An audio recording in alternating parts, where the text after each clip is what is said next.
Before we drift away, don't forget to like the video and subscribe for more calming sleep stories. Sweet dreams await. The rain had been falling since morning, steady and cold, painting the world in shades of gray. The forest loomed on both sides of the narrow dirt road, its tall pines pressing close together like silent guards. Their branches swayed in the wind, dripping with water, as if whispering secrets no one should hear. Maya kept her eyes on the windshield wipers as they fought to keep the glass clear. Each sweep only gave her a fleeting glimpse of the path ahead, a twisting road swallowed by trees and fog. She hadn't wanted to drive out here, not alone, not in weather like this. But the lodge was waiting, and her friends had promised it would be worth it. A weekend in the woods. No phones. No city noise. Just the sound of rain, a fire in the hearth, and the kind of silence you could feel in your bones. The directions had been simple enough. Follow the old highway until it turned to gravel, then keep driving until the forest grew so thick you couldn't see the sky. Somewhere in that wilderness, past the narrow bridge and the half-buried sign, the lodge would appear. An old hunting retreat, abandoned for years, now rented out to anyone brave enough to stay. Thunder rumbled low, a sound that seemed to rise from beneath the earth. Maya gripped the wheel tighter. She tried to imagine the warmth of a campfire crackling, her friends laughing, the storm outside nothing more than background music. But the deeper she drove, the heavier the shadows became. Every turn of the road looked the same. Wet bark, black soil, branches that clawed at the car as though the forest itself was trying to keep her from entering. For a moment, she thought about turning back, heading for the nearest town and waiting out the storm. But then, through the mist and rain, she saw it. The lodge. It rose out of the fog like something forgotten by time. Massive logs stacked into dark walls, a roof sloping low under the weight of rainwater, windows black and empty like watching eyes.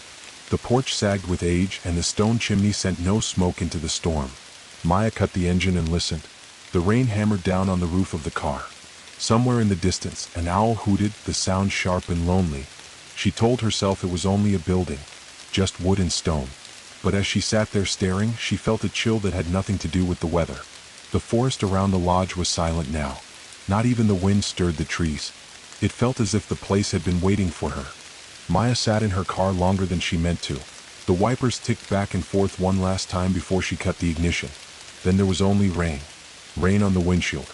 Rain on the roof. Rain dripping from the trees like an endless heartbeat. Her breath fogged the glass as she tried to convince herself to move. The lodge didn't look welcoming. It looked hungry. But her friends were supposed to be here already. They'd left a day before her, promising to light the fire and have the place warm by the time she arrived. She pictured them now, curled up inside with steaming mugs, teasing her for being late. That thought gave her enough courage to grab her bag, step out into the rain, and slam the car door shut behind her. The cold hit her instantly. The kind of cold that cut through her coat and turned her hair heavy against her neck. Mud sucked at her shoes as she crossed the small clearing, every step sending water squelching underfoot. The lodge grew larger with each stride, its logs dark with age and moisture, its windows clouded like blind eyes. The porch creaked under her weight. She noticed the wood was slick, moss spreading across it like veins. A rocking chair sat in the corner, its seat torn, rocking slightly though there was no wind. She told herself it was the rain dripping unevenly from the roof that made it move. Nothing else. Just the weather. The door loomed tall and heavy, made of rough-hewn planks, dark iron hinges rusted in streaks down its surface. A massive handle jutted out, cold under her palm when she reached for it. She hesitated, listening. No voices. No fire crackle. No footsteps. Just the storm whispering through the pines. "Guys?" she called, her voice small against the vastness of the forest. "You here?" Her words seemed to vanish into the wood of the door, swallowed whole. She pushed. The door groaned open with a long, aching sound that made her teeth clench. Inside, the lodge yawned before her, wide, dim, and smelling faintly of damp wood and ash. Shadows clung to the rafters, thick and unmoving. The only light came from the doorway behind her, spilling across the dusty floorboards in a pale stripe. She stepped inside, her shoes thudding softly against the wood. The air was colder here than outside, carrying a silence that pressed against her ears. It felt like the house had been holding its breath for a very long time. "Mara? Jonah? Elise?" she tried again. Her voice bounced off the log walls, coming back to her thinner, weaker. Her phone buzzed in her pocket. Relief flared for a moment until she pulled it out and saw there was no signal. Just a half-drained battery warning blinking red. She shoved it back in, unsettled by how the little device seemed powerless out here. The main room was cavernous, built around a stone fireplace that towered up to the ceiling. But the hearth was cold, filled only with old, gray ash. A stack of firewood rested against the wall, untouched. No warmth. No sign of her friends. The furniture was old but intact.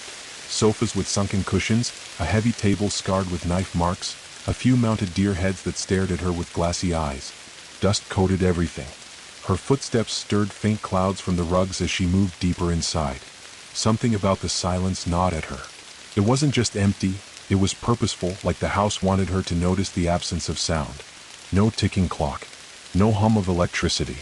Not even the scuttle of a mouse. Just the rain, distant now, muffled by the thick log walls. She thought she saw movement at the edge of her vision, a shadow shifting near the hallway. Her head snapped around. Nothing. Just darkness. Her pulse climbed. Maybe her friends were upstairs? Or playing some prank, waiting for her to get spooked. That would be like them. They loved to tell her she's scared too easily. Very funny, she said aloud, her voice sharp to cover her unease. You can come out now. No answer. The rocking chair on the porch gave a faint creak behind her, as if reminding her it was still moving. She forced herself toward the staircase that rose up from the far wall. Each step groaned under her weight. The banister was sticky with age, the wood polished smooth in some places, splintered in others. Upstairs, the hallway stretched long and narrow, lined with closed doors. The air smelled mustier here, heavy with the scent of rot beneath the wood. She could hear the rain clearer again, dripping down through cracks in the roof, tapping on the floor in little pools. She reached for the first door handle and froze. From somewhere deeper in the hall came a sound. A faint scrape, like furniture being dragged slowly across the floor. She held her breath, straining to listen. The sound came again, closer this time, followed by something else. A whisper too soft to make out, as if the walls themselves were trying to speak. Maya's skin prickled. She wanted to run, to slam the door behind her, to flee back into the storm. But her friends had to be here. They had to be. And if they weren't, then who or what was upstairs? The hallway seemed to stretch longer with every step Maya took. The wood beneath her feet moaned under her weight, boards flexing and sighing as if reluctant to hold her. The dim light from downstairs had already faded, leaving her in a corridor painted with shadows, the edges blurred by the faint glow of moonlight filtering through a cracked window at the far end. The rain whispered steadily against the roof, each droplet a soft drumbeat above her head. But beneath that sound was something else, fainter, irregular. The scrape she had heard before. The whisper that didn't quite belong. Her hand hovered over the first doorknob. It was brass, cold and slick beneath her fingertips, as if it had been touched recently, though the air smelled of dust and stillness. She swallowed hard, pressed her ear to the door and listened. Nothing. Just the rain. But when she turned the knob and slowly pushed the door inward, the hinges let out a cry that echoed down the hall. The room beyond was a bedroom, simple and worn. A wooden bed frame sagged under a moldy mattress, its blanket stiff with age. A dresser leaned against the wall, one drawer pulled halfway open, revealing nothing but splinters. The wallpaper peeled in strips, exposing gray wood beneath. And in the far corner, a chair sat facing the wall. At first, Maya thought someone was sitting in it. The shape was wrong, a humped silhouette hunched forward in the gloom. Her breath hitched, her hand tightening around the edge of the door. She forced herself to step inside, her shoes brushing against layers of dust. The smell of mildew grew stronger, mixed with something faintly sour, like damp fabric that had never dried. Closer now. The figure in the chair resolved into nothing more than a heap of clothes, slumped over and draped across the wooden seat. A coat. A scarf. Stiff with time, almost fused to the chair itself. Relief surged through her, but it was thin and fleeting. Something about the way the clothes leaned forward, bent toward the wall, left her unsettled. She pulled back quickly, closing the door as quietly as she could. The scrape sounded again. Louder this time. Directly above her. Her head tilted back toward the ceiling. The boards above gave a faint shudder, as if weight had shifted across them. Dust rained down in a fine mist, catching the pale light. She froze. There wasn't supposed to be another floor above this one. The lodge had only 2 stories. The ground floor and the bedrooms upstairs. That was it, wasn't it? Her heart pounded hard enough to echo in her ears. She turned toward the next door, telling herself that maybe her friends were inside, maybe they had been moving something heavy. Maybe. Her hand shook slightly as she reached for the second knob. The moment her skin brushed it, she flinched because it was warm. Not faintly warm, not the kind of warmth left by air or sun. This was the heat of skin, recent and alive. Her breath caught. She drew her hand back as if burned. The whispering started again. This time she was sure it was words, but not one she could understand. Oh, slithering. Not from behind the door, but from the walls themselves. Her throat went dry. She forced herself backward, one careful step after another, her eyes never leaving the row of doors that seemed to stretch on and on. The shadows bled together, deeper, heavier, swallowing the end of the hall. The rocking chair on the porch below gave a groan, muffled through the floorboards, reminding her that it hadn't stopped moving. Her hand found the banister. She was about to retreat downstairs when she heard it. A single, deliberate footstep from above. Slow. Heavy. Too heavy for one of her friends. The ceiling board sagged slightly, creaking as dust sifted down onto her hair and shoulders. She clamped a hand over her mouth, holding her breath. Another step, and then another. Whatever was up there was pacing slowly, methodically, directly over her head.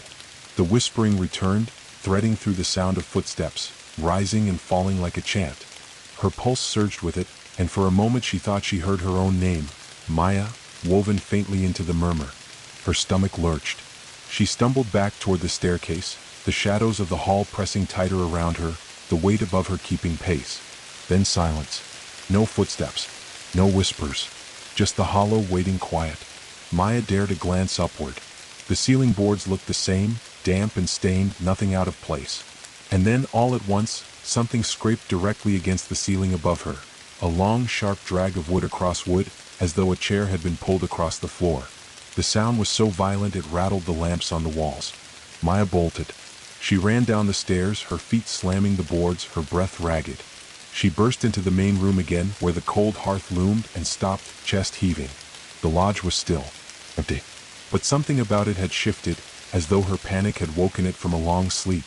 And in the silence that followed, she heard it again, faint but unmistakable. The sound of the rocking chair outside. Still moving. Still waiting. Maya stood in the main room, her back pressed against the wall, every breath shallow and loud in her ears. The silence of the lodge weighed down on her, thick and unrelenting, like the entire building had paused to listen. She tried to swallow, but her throat was dry, her mouth sticky with fear. The rocking chair outside creaked again. A slow, steady groan, like a hinge straining against time. Each movement seemed deliberate, as though someone, or something, was seated there, waiting patiently for her to step outside. She couldn't. Not yet. Her eyes drifted toward the fireplace. It should have been warm, glowing with embers, with the smell of wood smoke curling through the air. But instead, the stone hearth gaped like an open wound, the ashes inside gray and dead, scattered by a draft she couldn't feel. A half-burned log sat on top, blackened, brittle. Something had been burned here recently. She was sure of it. The ash didn't look old. She knelt down slowly, every muscle tense, and reached toward the hearth. Her fingers hovered above the ashes, afraid to touch them as if they might still be warm. Finally, she pressed 2 fingertips into the pile. Cold. Not just cold. Damp. She jerked her hand back, wiping the soot onto her jeans, but the feeling clung stubbornly to her skin as though it wanted to sink in. Her gaze lifted toward the mantel. It was bare, save for a single photograph in a warped frame. She stood, leaned closer, and wiped away the layer of grime. The picture showed the lodge many years ago, its logs fresher, its roof straight and clean. On the porch stood a group of men dressed in hunting gear, rifles slung casually over their shoulders. Their faces were blurred, not by the camera, but by something smeared across the photo itself, as if someone had dragged their thumb across while the ink was still wet. Only one face remained untouched, a tall man standing slightly apart from the rest, his expression hard, his eyes seeming to follow her even now. Maya shuddered and set the frame back down. A draft brushed past her cheek, cold and damp, though the windows were shut tight. She turned, scanning the room. There were other doors on the ground floor. One near the kitchen arch, another tucked behind the staircase, half hidden in shadow. Both were closed.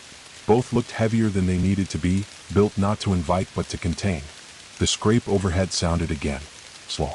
Dragging. Maya's stomach tightened. She backed toward the kitchen, the wooden floor groaning under her weight. The air changed as she crossed the threshold. It smelled faintly of rust and wet stone. The kitchen was larger than she expected, but lifeless. An old stove squatted against the wall, its iron surface rusted and cold. Cabinets hung open, their doors crooked, some broken entirely. A long wooden table stretched across the center of the room, deep gouges carved into its surface. And at the far end, directly beneath a dripping ceiling beam, sat a lantern. It was out, but its glass chimney was streaked with soot, as though it had been used not long ago. She reached for it, her hand trembling, and lifted it by the handle. It was heavier than she thought, and when she tilted it, a faint slosh of oil swirled inside. The wick was black, ready to catch flame. Her stomach twisted. If her friends had been here, why hadn't they lit the fire? Why was the lodge so empty, so untouched, yet filled with the scent of recent use? The scrape came again, this time sharper. Above her. She set the lantern down and backed out of the kitchen, her eyes drawn once more to the staircase. The hall above waited like a throat ready to swallow her whole. But another door caught her attention, the one near the back of the main room. It looked different from the others, narrower, its frame crooked as if the house itself had shifted around it. She moved toward it, each step deliberate, her breath shallow. The knob was iron, slick with condensation. She hesitated, then gripped it and twisted. The door opened with a groan that shivered through the room. Beyond lay a narrow set of stairs leading downward. The smell hit her instantly, earthy, damp, tinged with mold. The basement. Her pulse hammered in her ears. The idea of going down there made her skin crawl, but she couldn't shake the feeling that the lodge was pulling her, guiding her, as if each creak of the boards and each groan of the rocking chair outside was nudging her toward that descent. She gripped the lantern again. Her lighter rattled in her pocket. She always carried one, a nervous habit she never shook. She hesitated, then struck it. Flame bloomed, small and shaky in the draft. She touched it to the wick. The lantern sputtered, coughed smoke, then caught. A faint amber glow filled the space around her, pushing back the shadows only slightly, revealing the slick wooden steps that disappeared into the dark below. From somewhere deep in the basement came a sound that froze her blood. Not a scrape this time. Not a whisper. A breath. Long, slow. As if someone was waiting just at the bottom of the stairs, listening for her. The rocking chair outside creaked again, louder now, as though whoever sat there had leaned forward. Maya stood frozen at the top of the basement stairs, lantern shaking in her grip. Behind her, the silence of the lodge pressed close. Below her, something alive waited in the dark.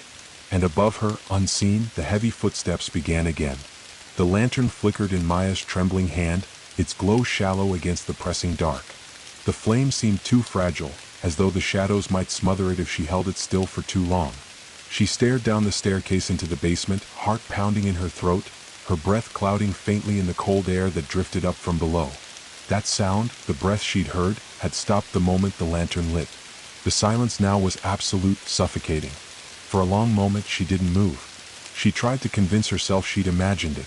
The rain outside, dripping into the cracks, maybe had echoed in the wood. The house was old. Old would made old noises.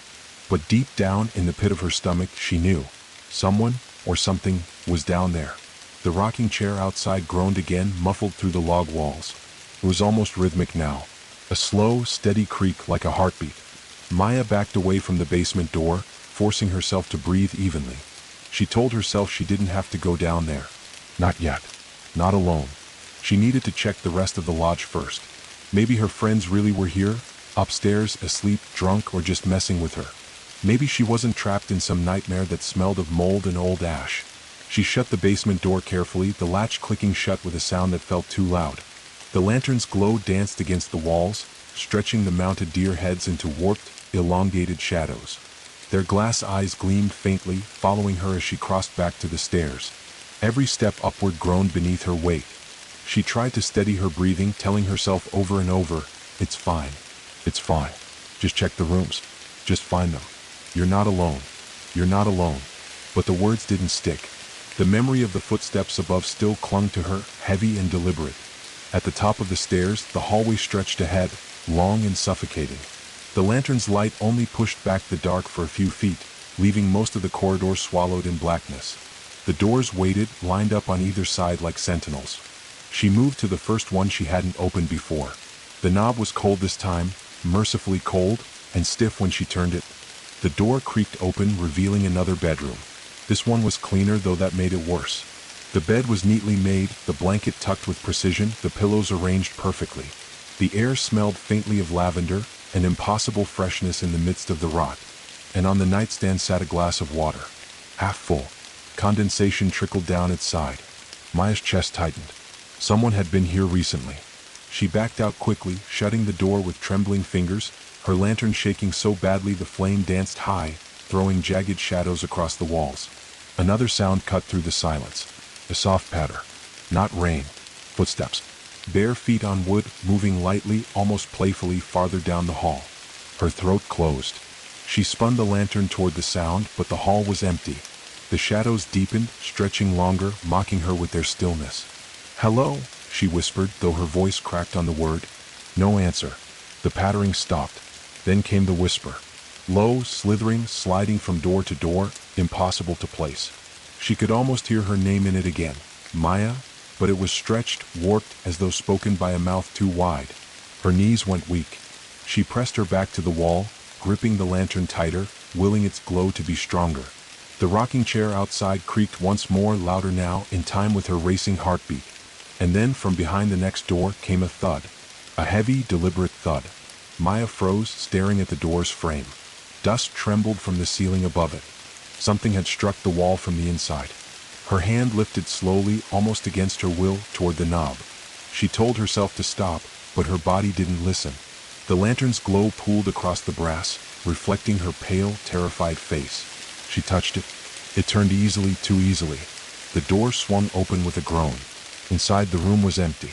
The bed frame was broken, the mattress caved in, the walls stained with water damage. Cobwebs clung to the corners. But on the floor, in the center of the room, was a single shoe. A woman's shoe. Her shoe. She blinked, disbelieving. She had packed them in her bag that morning, her sneakers, her boots, her sandals. She hadn't even worn this pair in months. Yet here it was, lying in the dust, a faint smear across its side as though someone had dragged it across the floor. Her stomach lurched. She stumbled backward into the hall, nearly dropping the lantern. The air shifted suddenly. Heavy. Electric. From deeper in the hall, every single door handle began to rattle at once. Clattering, shaking, as though unseen hands were grasping, turning, testing, desperate to come through. The sound rose, louder, faster, metal striking wood in a violent chorus. The lantern flickered, struggling against the surge of shadow. Maya clamped her hands over her ears and back toward the stairs, heart hammering. And then silence. Every handle stilled. The hall was quiet again. But now the basement door below creaked open on its own, the sound carrying up the stairwell like a sigh. The lantern's flame guttered, nearly extinguished, then steadied. Maya forced herself to the top of the stairs and looked down. The basement door hung wide, blackness yawning beyond. And from that blackness came the faint glow of another lantern. Flickering. Waiting. Maya stood frozen at the top of the stairs, the lantern quivering in her grip. Its glow painted the walls with trembling shadows, all of them stretching toward the basement door now hanging open below. The second lantern, the one glowing faintly in the dark beneath the house, flickered as though it had been lit just for her. Her heart slammed against her ribs, her breath jagged and shallow. She knew with every instinct in her body that she shouldn't go down there, that whatever waited in that basement wasn't something she wanted to see. And yet the open door pulled at her. A magnetic weight. The same way the photograph by the hearth had pulled her. The same way the rocking chair outside still creaked as if keeping time with her thoughts. She gripped the banister, the old wood sticky with damp. Jonah? Her voice cracked, fragile and small in the wide hollow of the lodge. Mara? Elise? Nothing answered but the drip of water through the ceiling and the steady patter of rain outside. She swallowed hard. Her throat felt tight, raw, as if she'd been holding her breath for too long. Every rational thought screamed at her to leave, get out of the lodge, drive away, don't look back. But her car sat outside in the storm, surrounded by endless forest.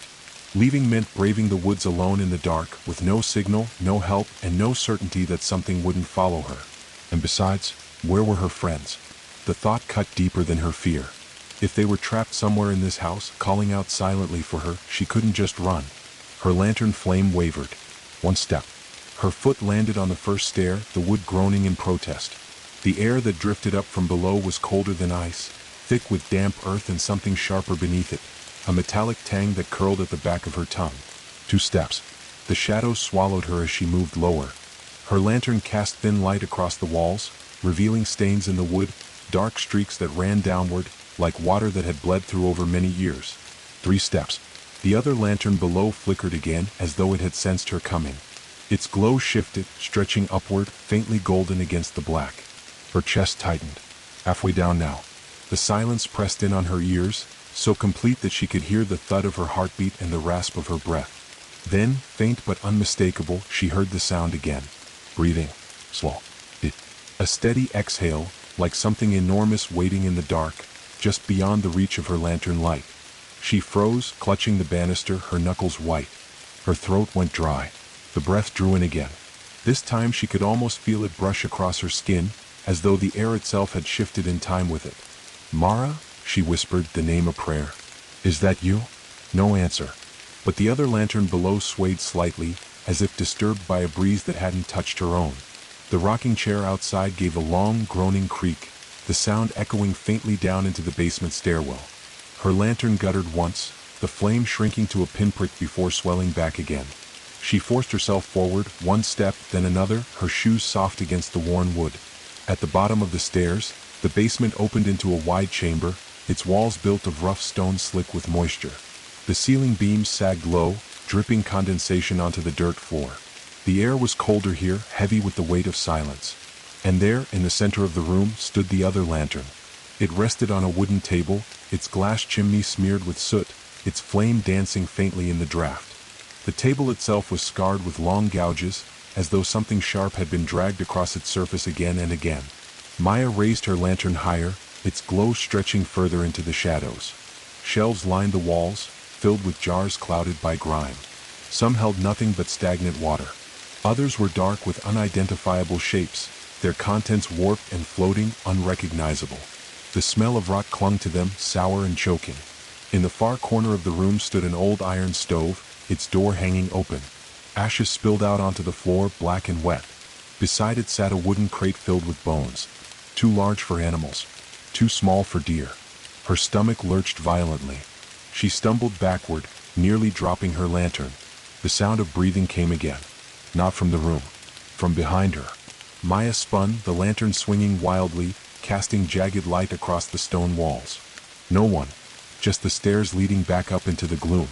But the door at the top had closed. Her heart stopped. She hadn't touched it. The breath came again, this time from above, from the shadows near the ceiling beams. She tilted her lantern upward. For a moment she thought she saw it. A shape pressed against the ceiling, limbs bent at impossible angles, its body clinging to the beams like a spider. Its face, or what should have been its face, was lost in shadow, but its chest rose and fell with that slow, deliberate breath. The lantern flame sputtered violently. The shape shifted, retreating into the rafters, vanishing into the dark as though it had never been there. Maya staggered backward into the table. The second lantern wobbled, nearly tipping, its glow flaring before steadying again. A sound rattled through the basement then, a low scrape, wood against stone. She turned toward the shelves. One of the jars shifted on its own, slowly, as though pushed from behind. Her pulse thundered. She raised her lantern higher, but the shadows seemed to grow thicker, swallowing the light. The whispering started again. Not from the walls this time. From beneath the dirt floor. A low, slithering chorus rising up through the stones, seeping into the room like smoke. Maya backed toward the stairs, clutching her lantern tight. Her breath came fast, ragged. She turned and ran up the steps two at a time, her lantern swinging wildly, the shadows chasing her. The whispers grew louder, climbing with her, filling her ears, filling her chest until she thought she would scream. At the top, the basement door was shut tight. Her hand slammed against it, desperate, pushing, pulling. The latch held. The whispers pressed closer. The breathing grew louder. Something moved at the bottom of the stairs. She threw her shoulder against the door with all her strength. It burst open, sending her stumbling into the main room. She spun and slammed it shut, throwing the latch down, her whole body trembling. The whispers cut off instantly. Silence. Only the storm outside. Only the faint groan of the rocking chair. Her lantern flickered weakly, the flame almost gone, as if whatever she'd escaped had stolen its strength. Maya sagged against the wall, tears stinging her eyes. And then, from behind the closed basement door, came a sound that froze her blood. A knock. 3 slow, deliberate knocks. The knocks echoed through the wooden bones of the lodge, low and resonant, as if the sound traveled not just through the door but through the walls, the beams, the very floor beneath her feet. Maya pressed her back against the wall, the lantern trembling in her hand, its glow thinning, struggling to cling to life. Her breath caught in her throat. For a moment, she thought she'd imagined it. that her mind, already unraveling, had conjured the sound. Then it came again. 3 heavy knocks, deliberate, measured, the rhythm slow enough to carry intent. She clamped a hand over her mouth, stifling the cry that threatened to escape. The rocking chair on the porch gave a long creak as though answering the sound below. The storm outside swelled, rain hammering against the windows, wind rattling the loose boards. But no amount of weather could drown the cadence of those knocks. Her eyes darted to the hearth. The old photograph still sat on the mantel, warped by years of damp, its image watching her with faded faces. A family she did not know, frozen in time, smiling faintly as if they knew she would be here. The knock came a third time. Only this time, after the third strike, came something worse. A dragging sound. Wood against stone. Something shifting, heavy, pulling itself across the basement floor. Maya felt her legs weaken. The lantern guttered in her hands, the flame shrinking low. She crouched instinctively, hiding herself in the corner where the wall met the floor, as though the thin planks could shield her. The dragging ceased. Silence fell. Then a whisper. Not many voices like before. Just one. Maya. Her name. The sound seeped through the cracks of the door, soft, almost tender. The syllables stretched too long, curling in the air like smoke. Her heart hammered against her ribs. None of her friends had ever spoken her name that way. Her throat tightened until it hurt. Jonah? She tried, her voice breaking. Is that you? Stop. Please stop this. Silence again. The air waited. Then, Maya. The exact same tone, the exact same length. Not Jonah. Not Mara. Not Elise. Something else. The lantern flame gave one last flicker and died. Darkness collapsed around her like a wave. She gasped, shaking the lantern, but the wick remained cold, lifeless. She was blind. Every sound in the house grew sharper. The hiss of rain on the roof, the groan of the porch boards, the faint tick of water dripping inside. And under it all, that whisper curling beneath the door. Her shaking fingers fumbled at the matches in her pocket. She struck one, the flame sparking to life, throwing thin orange light into the room. Her hands trembled so badly that the match nearly slipped. She lit the lantern again, shielding the flame with her palm until it steadied. Warm light pushed back the shadows. Her relief was short-lived. Across the room, the basement door latch twitched. Not violently. Just a subtle rattle, as though something had touched it from the other side. Maya staggered backward, her lantern held high.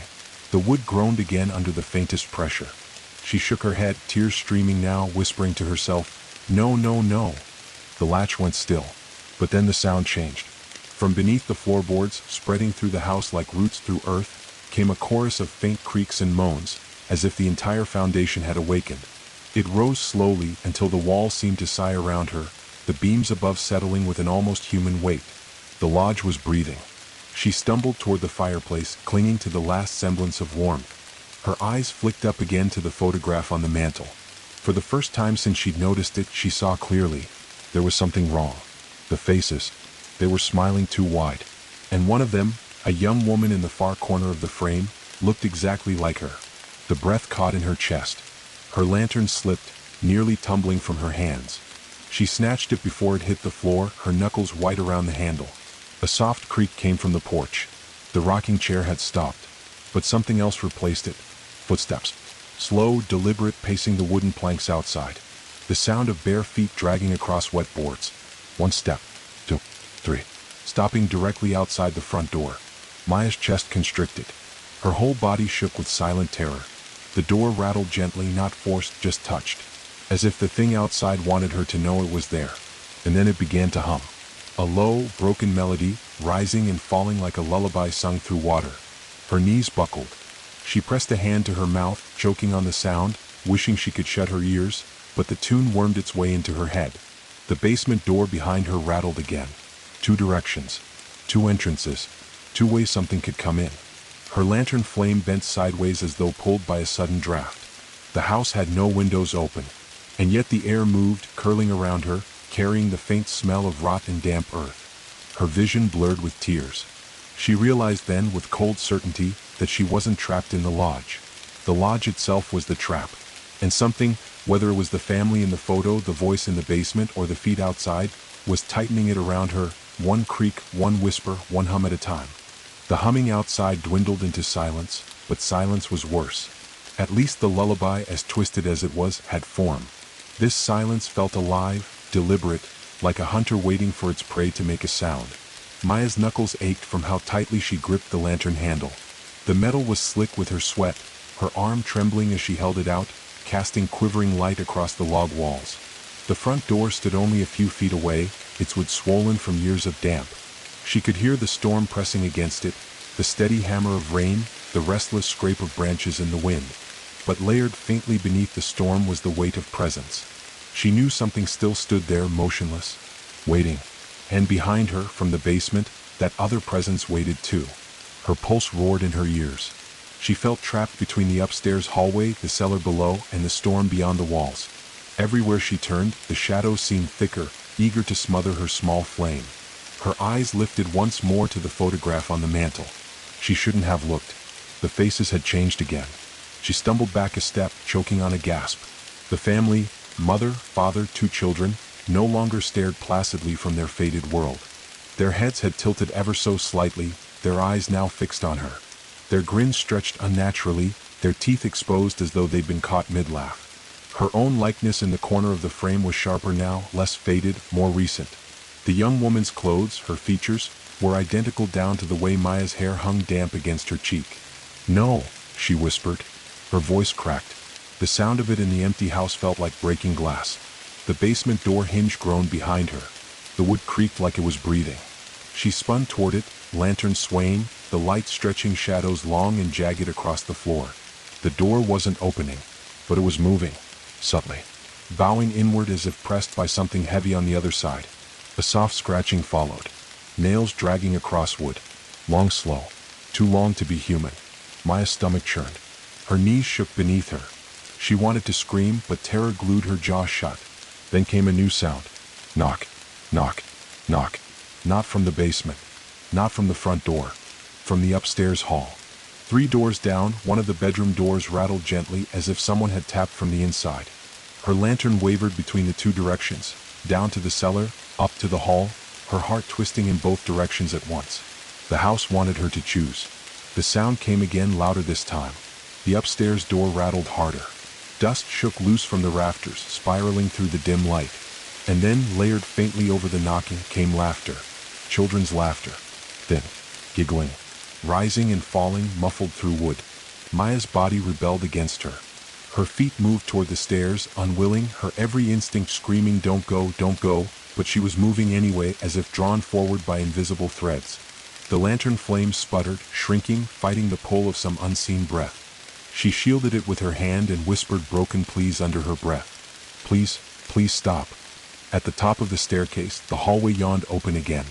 Long, dark, lined with closed doors. The knocking had stopped, but the laughter hadn't. It came from the far end now, faint but clear, slipping under the doorframe of the last room. The sound of children playing, tumbling, whispering secrets. She wanted to turn back, to run, to fling the front door open and bolt into the storm. But she couldn't. Her body moved forward, lantern raised, shadows leaning away from her trembling glow. She reached the door, the one at the end. Her hand hovered above the knob. The laughter cut off. The silence that followed was so sudden, so complete, it hurt. Her skin prickled with goose flesh.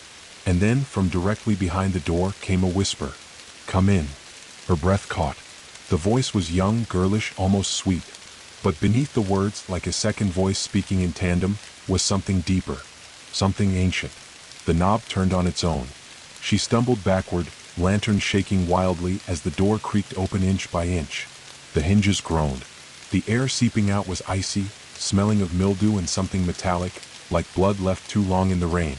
The lantern light revealed the inside of the room slowly, peeling it from shadow. A child's bedroom.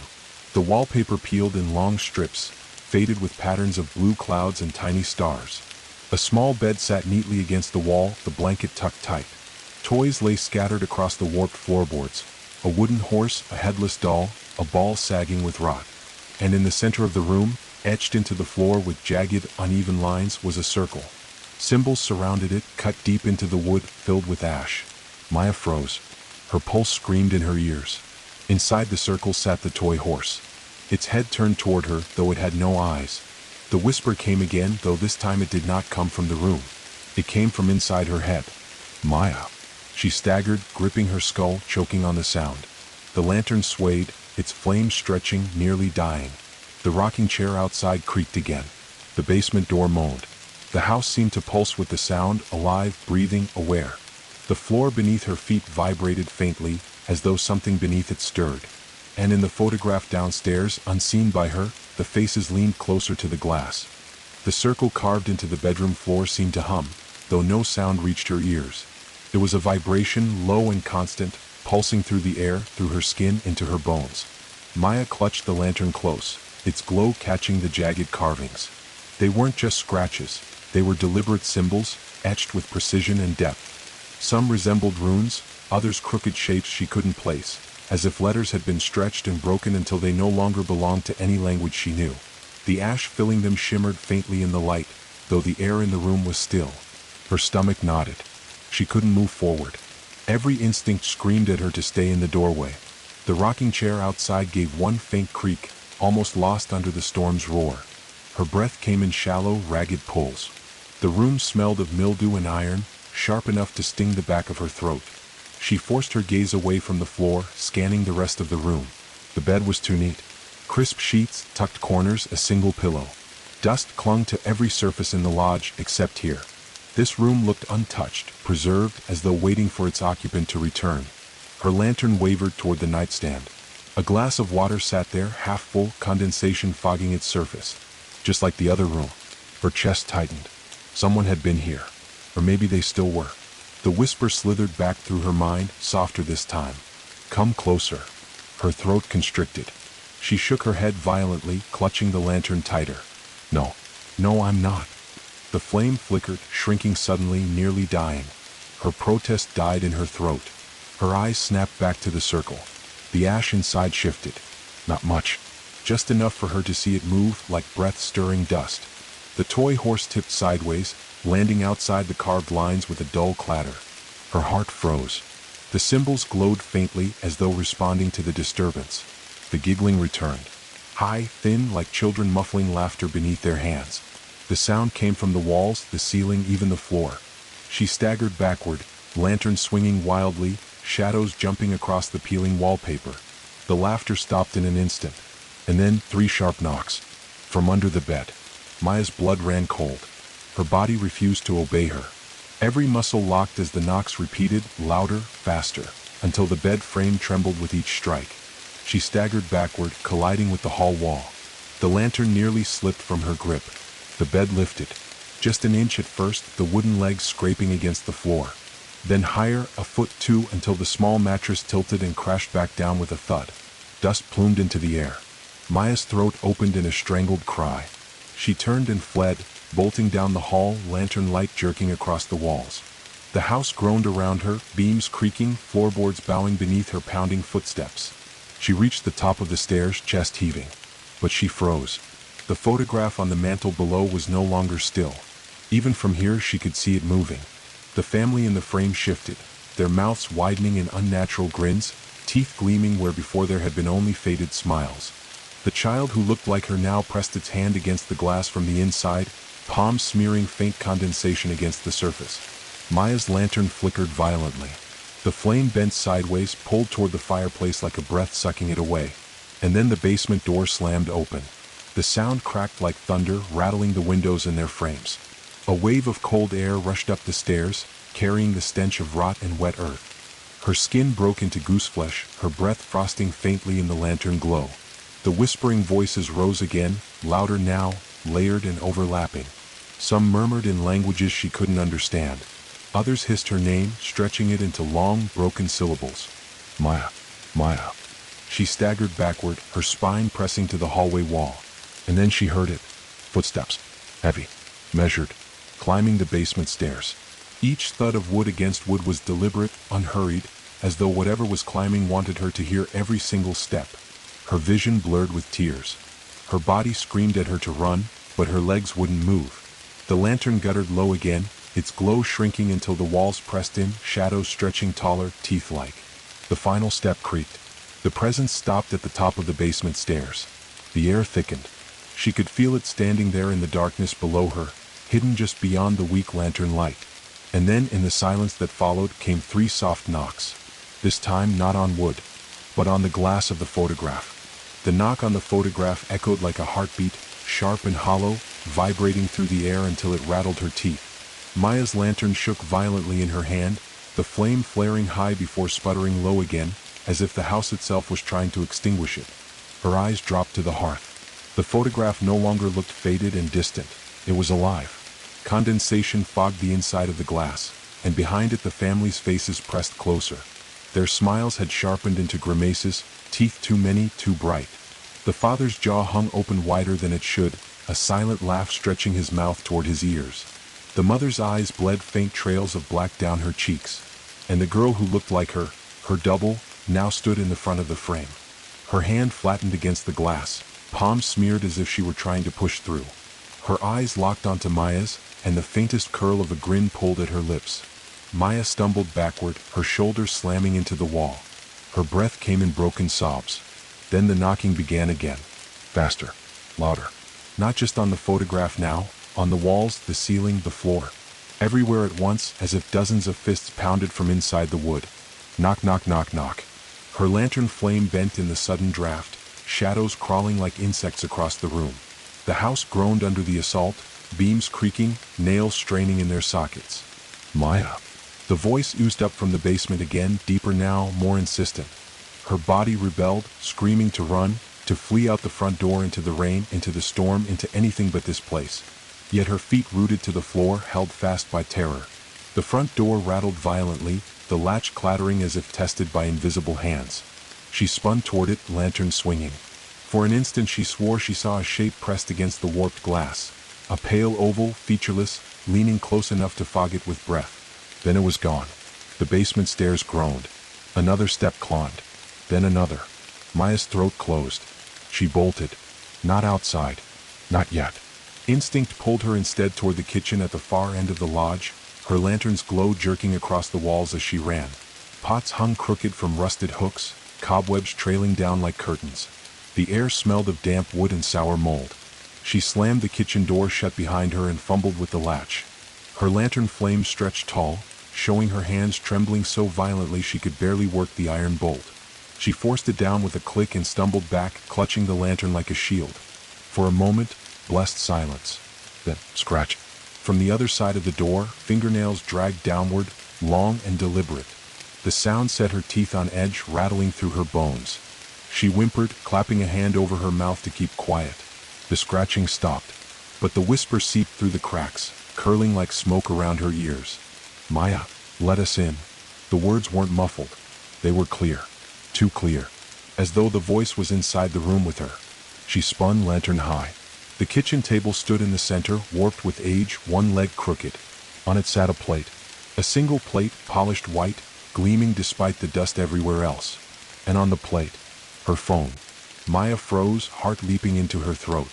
She had left it in her car. She remembered dropping it on the passenger seat, dead battery flashing red, too drained to play music on the drive up. And yet here it was. The screen flickered faintly to life, though she hadn't touched it. Lines of static crawled across it, interrupted by flashes of faces. Not hers, not her friends. Blurred, hollow-eyed figures stared out of the glow for a fraction of a second at a time, lips moving without sound. The phone buzzed violently against the plate, vibrating hard enough to rattle the porcelain.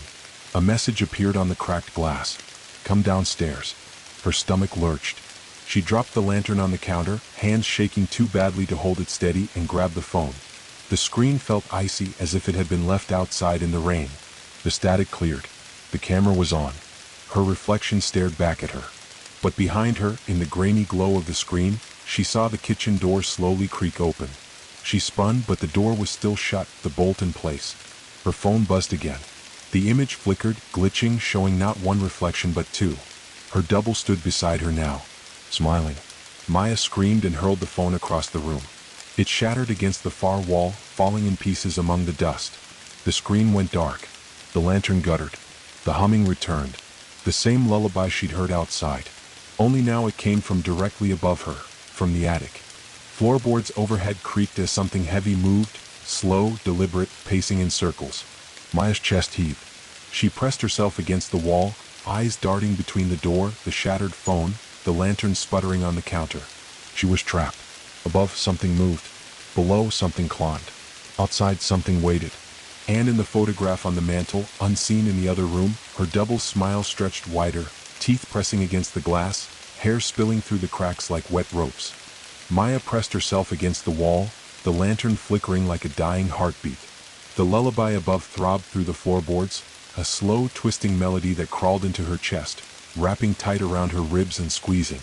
She wanted to run, to flee into the rain, but her legs felt rooted, locked to the worn wood of the kitchen floor. The staircase to the attic loomed ahead. A narrow wooden ladder hidden behind a low door she hadn't noticed before. The door was warped and swollen from damp, its hinges squealing as she tugged it open. A cloud of dust rose in lazy spirals, filling her nostrils with the tang of old wood and decay. The ladder creaked under her weight as she ascended, each step sounding louder than the last. The storm outside pounded against the lodge, but here inside, it was a whisper compared to the moaning of the boards beneath her feet. Halfway up, the lantern's glow caught a wall hook. From it hung a small, tattered dress, its edges fraying and soaked from long-forgotten storms. The fabric moved slightly, though the air was still. No breeze reached this far up. She swallowed hard, the taste of fear sour in her mouth. The attic door groaned as she pushed it open. Light didn't reach very far. The attic was a cavern of shadows, beams crossing the low ceiling like ribs. Dust motes danced in the thin streaks of lantern light. Old furniture leaned against the walls, stacked boxes sagging under the weight of forgotten years, trunks spilling papers yellowed with age. And the lullaby, soft, distorted, came from somewhere in the darkness, bending around her like smoke. She took a cautious step forward, the floor groaning. Something moved. A shadow, long and thin, slid along the far wall, darker than the surrounding black. It wasn't human, not exactly, though it mimicked the shape of one. Its head tilted unnaturally, bending as though it had no bones, no spine, only shadow and intent. Maya froze, lantern raised, fingers trembling so hard she could barely hold it steady. The shadow moved closer, slow, intentional, sliding without sound, yet the boards beneath it seemed to hum as if vibrating with its weight. She swallowed, trying to make her voice strong. "Who's there?" No answer. The floor beneath her creaked again, and the boxes stacked against the far wall trembled. A single lid slid open, spilling old photographs. The images fluttered like wings, landing at her feet. She bent down, picking one up with shaking hands. It was a family, different from the one downstairs in the photograph. A mother, a father, and 2 children, all smiling, frozen in time. Her stomach lurched. And there, in the back, in the corner, was a girl who looked like her. The same hair, the same damp strands over her cheek, the same terrified eyes. She dropped the photo, stumbling backward, tripping over a trunk. The lantern tumbled, casting chaotic light across the attic. The shadow recoiled at the movement, twisting into the corner, but the lullaby grew louder. Now it was layered with whispers, many voices overlapping, urgent, calling her name. Maya, Maya, Maya. The attic felt alive. The floorboards groaned under invisible weight, the rafters creaked as if bending toward her, and the trunks and boxes shifted slightly, as though nudged by hands she couldn't see. Her lantern's flames sputtered, nearly dying. She patted it, trying to keep it alive, but the shadows stretched higher, pressing down like heavy cloth. Then something moved in the far corner. A figure stepped out. Not a shadow this time. Flesh. Hair plastered to pale skin, soaked and hanging in strings. Eyes hollow, blackened at the edges, lips stretched into a thin, unnatural grin. It tilted its head, mimicking her movements with each step. Maya stumbled backward. "No, no," she whispered, tears streaming. The figure raised a hand. Her double. The girl from the photographs. The girl from the first bedroom downstairs. The floor groaned beneath it as it stepped closer. The attic seemed to shrink. Beams bent downward, boxes leaned inward, shadows curling around her like hands. Her lantern flickered violently. The figure tilted its head closer, voice thin and high, echoing in her skull. "Why did you leave us?" Maya's throat tightened. She shook her head violently. I didn't." The double smiled, teeth sharp, stretching impossibly wide. And then the attic changed. The walls warped.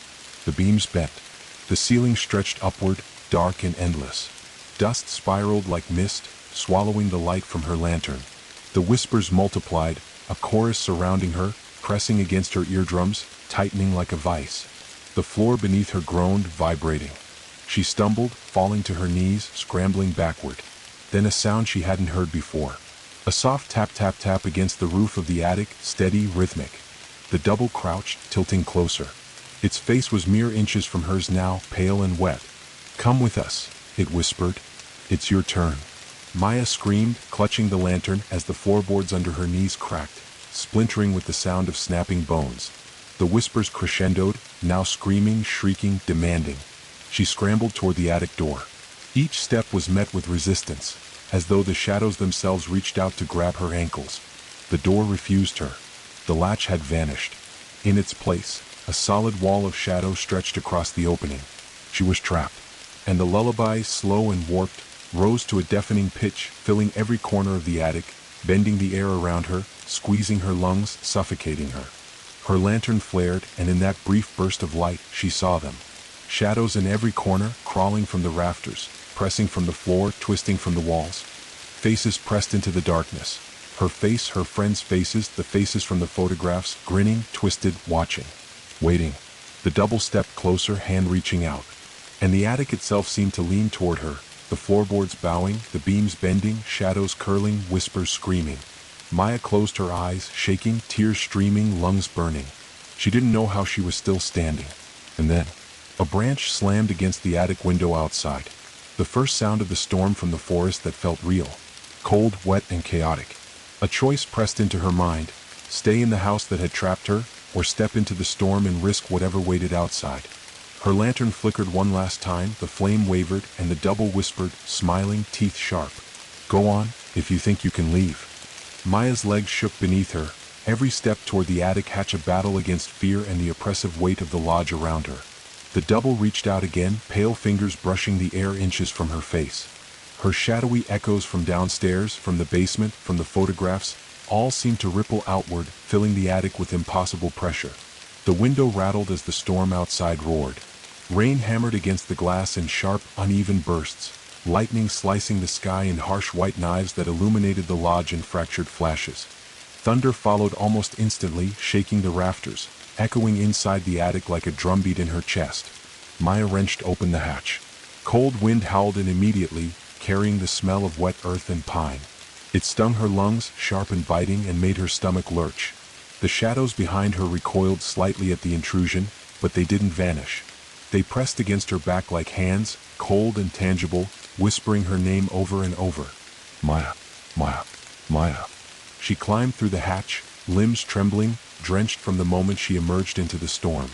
Rain lashed her face and hair, drenching her clothes immediately, plastering them to her skin. The wind tore through the forest, bending the trees, rattling branches against one another, snapping small twigs that lashed against her arms like whips. The lodge behind her groaned. Boards creaked, the windows rattling, shadows stretching against the walls even as the storm attempted to wash them away. She could feel the lodge watching her, tracking her with every step. The double's whisper followed her out the attic window, a voice lost in the roar of wind, yet sharp enough to scrape across her mind. "You can run, but we are always with you." Maya dropped from the attic into the wet forest floor below. The mud sucked at her boots, uneven roots tripping her. The rain blurred the trees into a writhing, dark mass. Shapes moved in the shadows. Branches creaked and groaned in unnatural ways. Her lantern was gone, extinguished when she slipped out of the attic. She plunged into darkness, rain drumming against her face, thunder shaking the canopy above. Something moved behind her. Not a branch. Not an animal. Footsteps. Slow. Heavy. Matching her pace, though she had not yet accelerated. Her heart hammered. She stumbled forward, clawing at the slippery earth, sloshing through puddles, branches scratching at her arms and face. Every step seemed to stretch the forest endlessly, as if the lodge had warped reality behind it. "Maya." The whisper came again, threading through the wind, bending around trees, carrying with it the same unnatural intonation as the double, the voices in the attic, the whispers from the basement. It didn't come from any direction, yet she could feel it pressing from every side. A flash of lightning revealed a figure, pale, dripping wet, standing perfectly still between two ancient pines. The shape resembled her double but stretched taller than any human should, limbs bent and hair hanging long and wet. Its mouth opened in a grin, blackened teeth flashing in the brief illumination. She turned, running blindly through the mud and brush. Every tree seemed to move in the corners of her vision, branches reaching out to grab her, leaves scraping her cheeks like fingers. The storm screamed around her, lightning casting grotesque shadows across the forest floor. Another flash, and she saw more figures, shadowed forms slipping between trees, their movements jerky and unnatural. Children's laughter threaded into the wind, warped and broken, echoing off trunks, chasing her.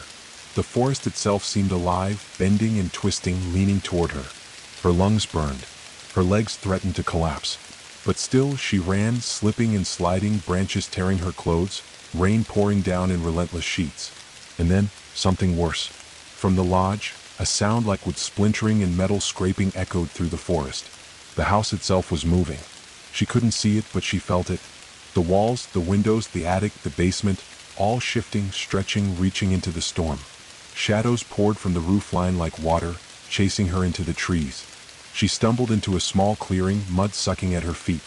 Lightning illuminated the lodge in brief flashes, its silhouette distorted, warped, the roof rising impossibly high, windows glowing faint red from within. Shadows poured from the attic window, stretching toward her, twisting through the trees.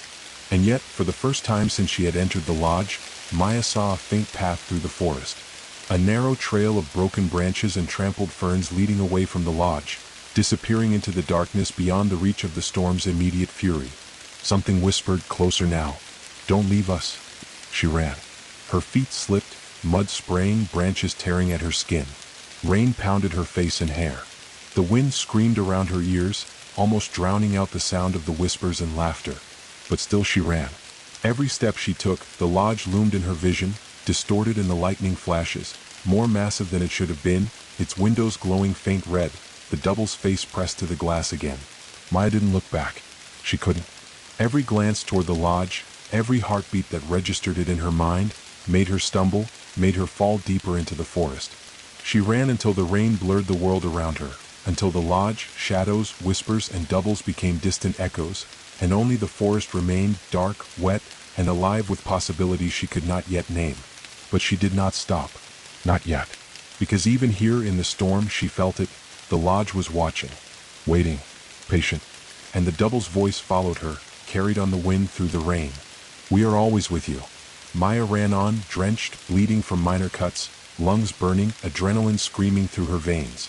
Behind her, the storm and forest conspired, shadows twisting in impossible ways, and the lodge waited, patient, eternal.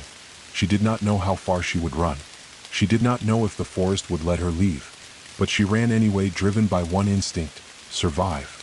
And somewhere deep in the pounding rain, far behind her, the first echo of the house's laughter rolled across the trees like thunder, sharp and cruel, promising it was not finished yet. Maya stumbled through the mud, rain soaking through every layer of her clothes. Each step was a struggle. Her boots sank into the soft earth, roots snatched at her ankles, branches tore at her hair and arms.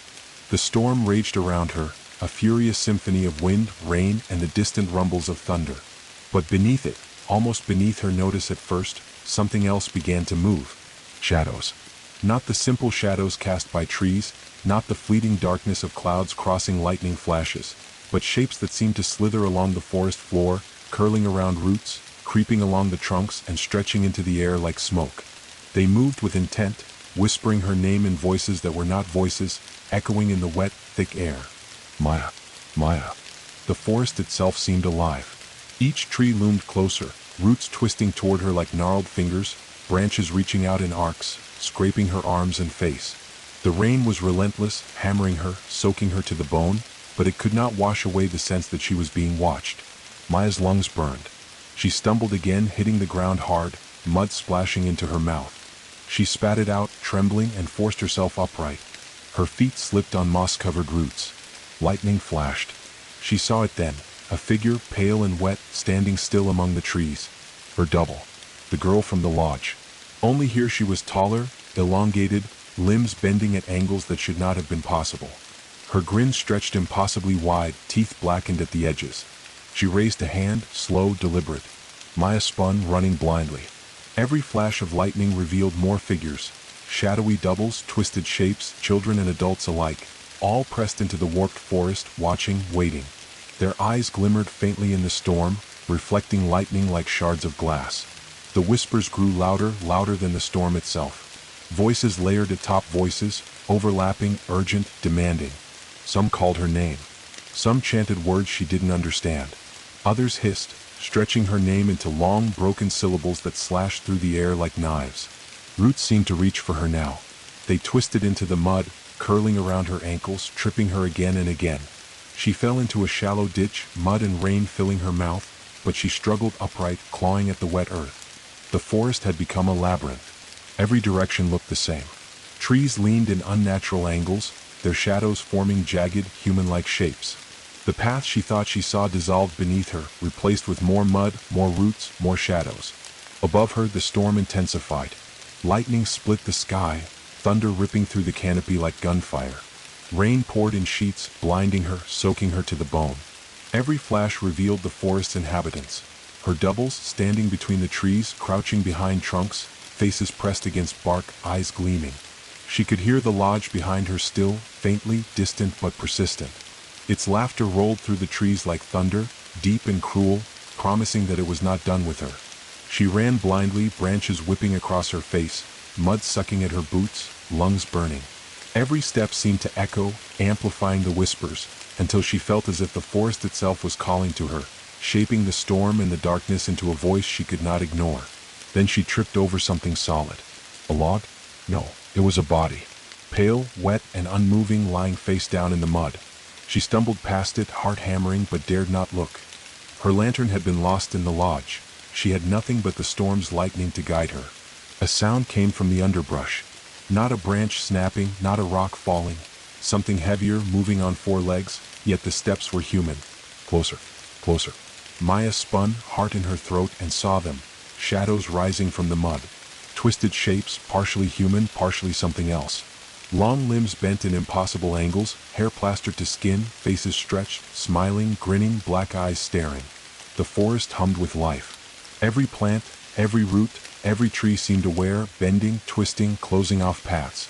She tried to leap over roots, dodge under branches, but every time she thought she had found a path forward, the forest rearranged itself. The shadows multiplied. Figures rose from the mud, from hollows in the ground, pressing in from every side. And yet there was one path she could see, a faint clearing ahead, where lightning illuminated a faint break in the dense forest. She ran toward it, stumbling, tripping, mud coating her hands and knees. The whispers escalated into screams. Her doubles pressed closer, emerging from shadows, crawling along tree trunks, slithering across roots. Their hands reached for her. One grabbed at her ankle, fingers cold and slick. She ripped free, sprinting blindly. The clearing grew nearer. The rain poured harder, the wind whipped around her, but for the first time since leaving the lodge, Maya felt hope. She could almost see the edge of the forest, beyond which she imagined freedom waited. Lightning struck a tree nearby, splintering it, sending a shower of sparks and broken branches around her. She ducked instinctively, heart hammering, and saw movement in the periphery of the storm-lit clearing. Shapes, indistinct, yet unmistakably humanoid, standing in a ring at the edge of the trees. Her doubles. Not a single one, dozens, hundreds, pressed against the perimeter of the forest, watching, waiting, grinning impossibly wide. Maya's lungs burned, legs trembling with exhaustion. She could not stop. She could not look back. Every shadow, every whisper, every pulse of the forest pressed her onward. She stumbled into the clearing. Wet grass soaked her legs, rain plastered her hair to her face. She spun, looking for the forest's edge, for anything beyond the storm, beyond the lodge, beyond the shadows. And she saw it, a faint, glowing light in the distance. Warm, inviting, almost real. The figures in the forest hissed, a collective, guttural sound, their black eyes glinting in the storm. They moved toward her, slow but relentless, pressing in as the forest seemed to twist and bend, pushing her toward the light. Maya ran. Through the mud, through the rain, through the screaming storm. Through the shadows that had followed her from the lodge. She didn't know what awaited her in the light. She didn't know if she would survive the forest, the storm, the doubles that pressed closer with every step. All she knew was she had to keep moving. Because behind her, the lodge's laughter rolled through the storm, faint but persistent, promising it was not finished. And ahead, the light beckoned, fragile, trembling, and possibly salvation. Maya's legs burned with exhaustion. Mud clung to her shoes and clothing, the rain soaking her completely. Every step was a struggle, yet the light ahead shone through the storm like a fragile promise. Warm, golden, unlike the cold gray of the rain, it shimmered through the trees.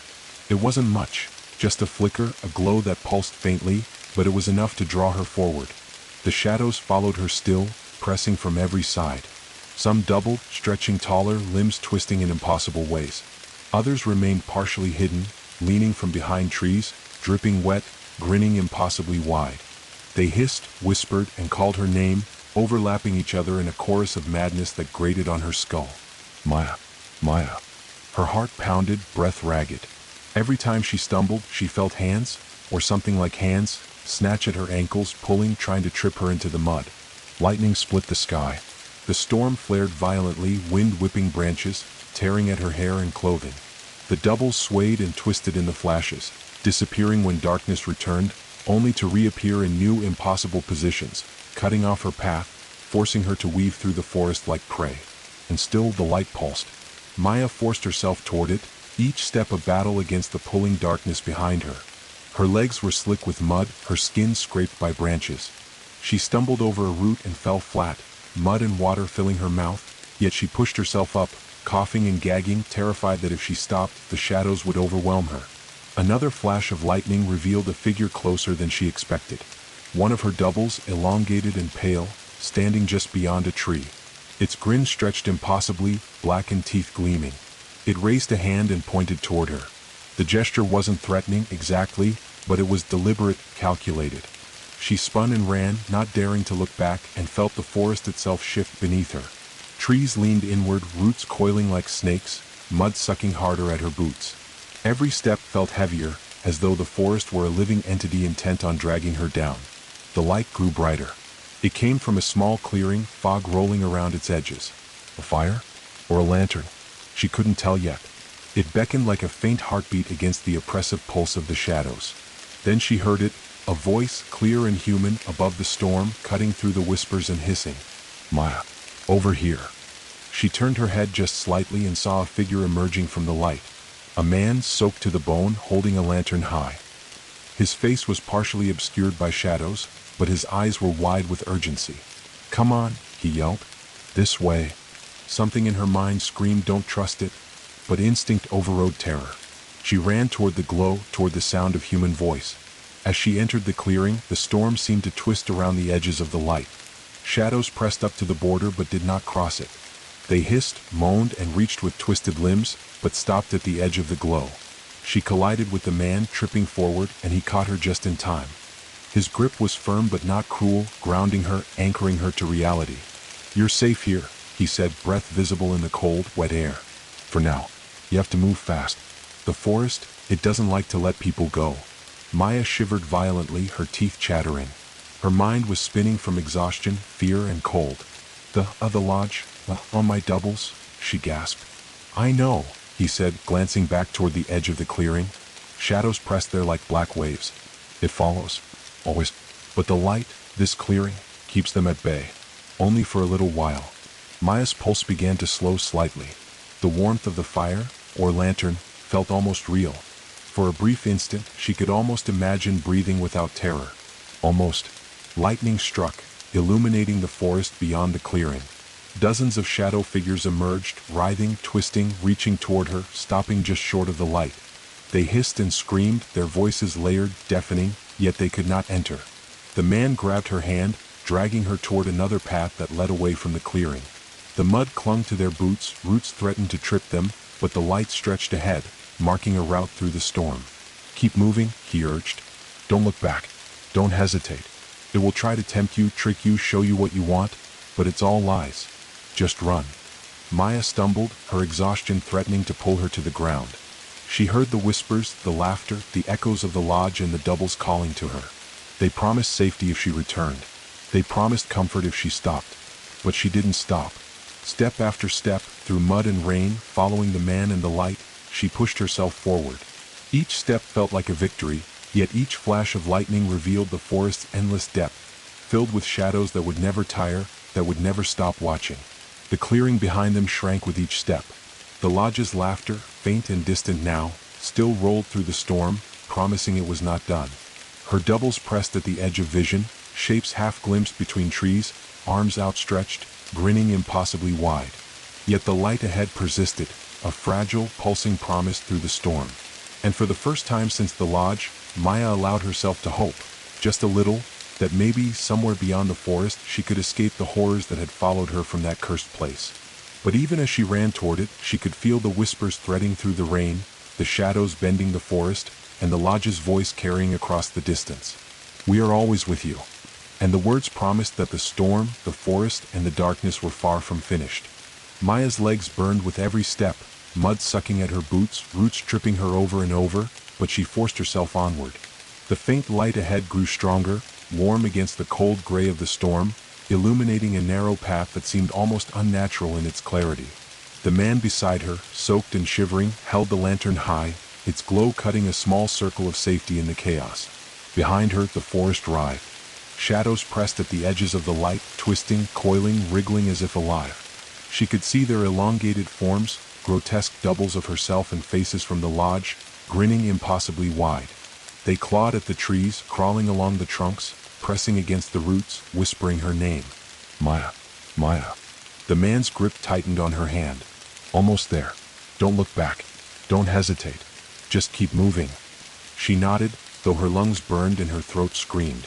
Lightning flashed, illuminating the forest behind them in stark, white brilliance. Hundreds of shapes emerged, a writhing sea of black limbs and pale faces, all pressed toward them. She could see the doubles from the lodge, grotesque and stretched, crawling along the mud, reaching through the roots and shadows. The clearing ahead ended abruptly in a jagged cliff, rain-soaked and slick. Below it, she could see a river of black water rushing violently, fed by the storm. Its surface shimmered unnaturally, reflecting the lightning like a mirror. A single rickety bridge stretched across the water, old and splintering, a lifeline between the forest and whatever lay beyond. Maya's stomach dropped. Her legs threatened to collapse, but the man pulled her toward the bridge. "We have to cross. It's the only way out." She took a trembling step onto the wet planks. The bridge groaned under her weight. Each step sent a shiver through the boards, water splashing up from below. Lightning flashed again, illuminating the forest behind them.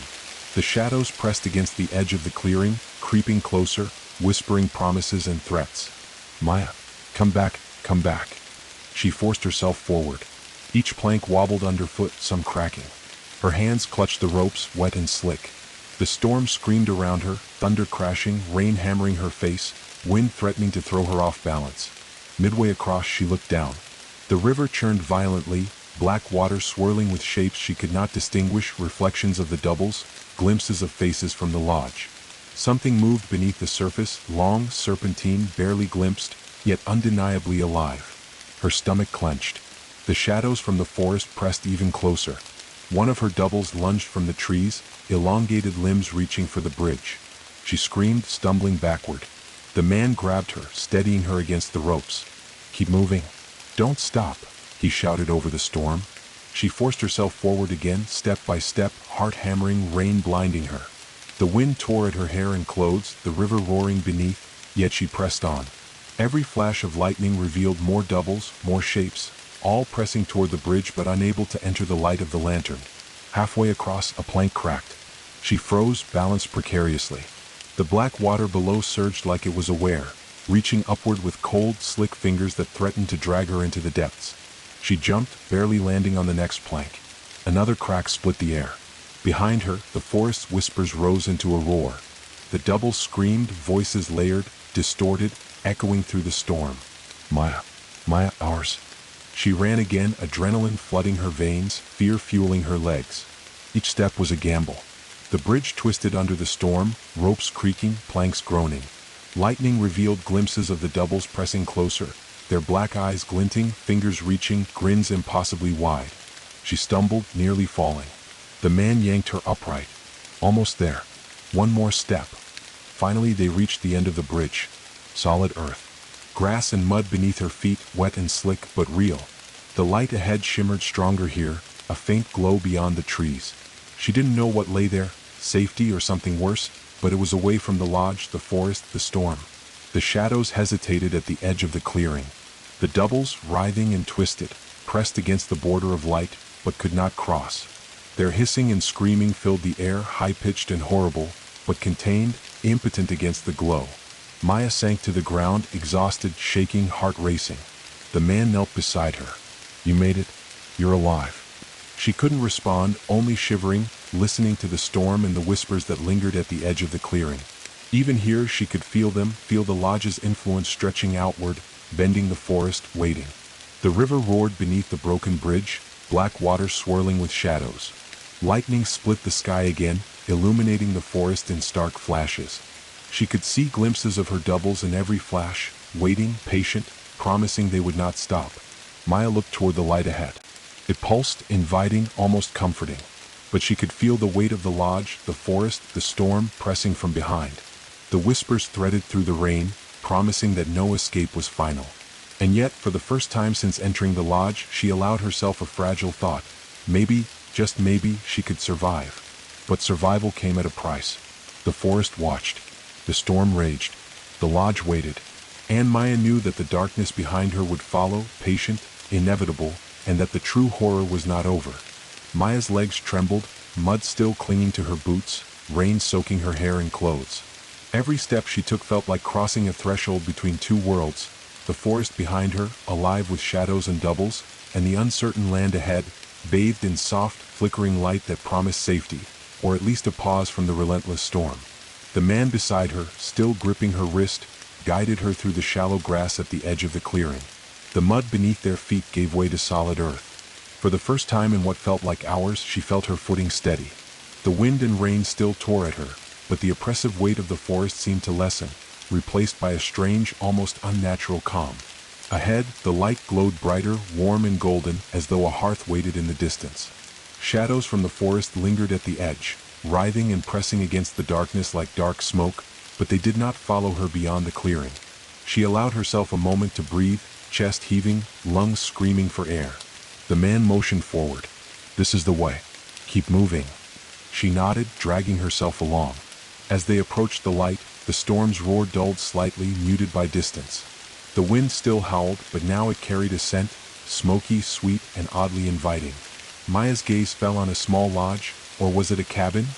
Bathed in the glow of lanterns, warm light spilling from windows onto wet grass. Smoke spiraled lazily from a stone chimney, disappearing into the gray sky. Her heart dared to hope. Maybe this was a refuge. A place untouched by the lodge's corruption, the forest's twisted creatures, or the doubles that had haunted her. She stumbled toward the cabin, legs weak, mud clinging, rain dripping from every strand of hair. The man led her to the door, which was slightly ajar, light spilling into the wet night. "Go inside," he urged. "It's safe, for now." Maya crossed the threshold. Inside, the warmth hit her like a wave. The air smelled of wood smoke and something earthy, comforting. A fire burned in the hearth, flames flickering, casting dancing shadows on the walls, but they were normal, soft, ordinary, unlike the writhing shadows of the forest. For the first time she allowed herself to relax, just a little. But something felt off. The cabin was empty.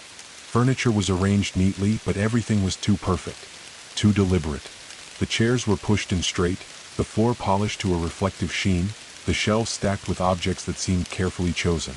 Not a speck of dust, no sign of life, no sounds except the crackle of the fire. Her instinct screamed. Something was watching. She turned toward the door the man had held open for her. The frame seemed wrong. Slightly crooked, edges warped. The walls seemed to breathe subtly, expanding and contracting as though alive. She shook her head. The warmth, the light, it was real.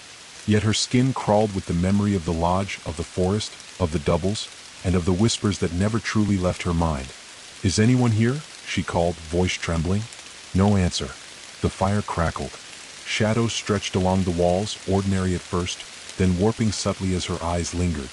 She blinked. One shadow moved independently. It stretched toward her, elongating unnaturally across the polished floor, and then shrank back as if pulled by invisible strings. Maya's chest tightened. She backed away slowly, eyes darting across the cabin. The light from the fire seemed to pulse in rhythm with her heartbeat. Then she saw it, a figure in the far corner. Pale, drenched, features obscured by shadow, yet unmistakably human. It raised its head slowly, tilting unnaturally. Black eyes glimmered from the darkness. Teeth, sharp and thin, flashed in a grin. Her breath caught. Another double? Or something entirely new? The figure stepped forward. Not toward her, exactly, but with a deliberate, unsettling gait. Each step echoed unnaturally, though the cabin was small and quiet. Maya stumbled back, tripping over the edge of a rug. Her hands scraped along the floor as she scrambled upright. The fire flickered violently. In the light, she saw more figures, not in the corners, not at the edges of vision, but emerging from walls, floorboards, even the ceiling. Shadows became flesh, black-eyed doubles stepping into the warmth, grinning. Each one looked like her, or parts of her. Arms too long, legs too thin, mouths stretched in unnatural smiles. Maya, they whispered, voices layered, overlapping, urgent and cruel. She screamed, backing away toward the door. Her mind raced. The man had led her here. He had seemed real. But the warmth, the light, the safety, it was a trap. Just like the lodge. Her hands shook on the door frame. She forced herself to open it and step outside, but the world beyond had changed. The clearing she had seen before, the path leading away from the forest, gone. Replaced with a foggy expanse, twisted trees emerging from mist, their branches reaching like claws. The firelight from the cabin flickered across the fog, illuminating shapes that slithered, figures half seen, crawling through mist toward her.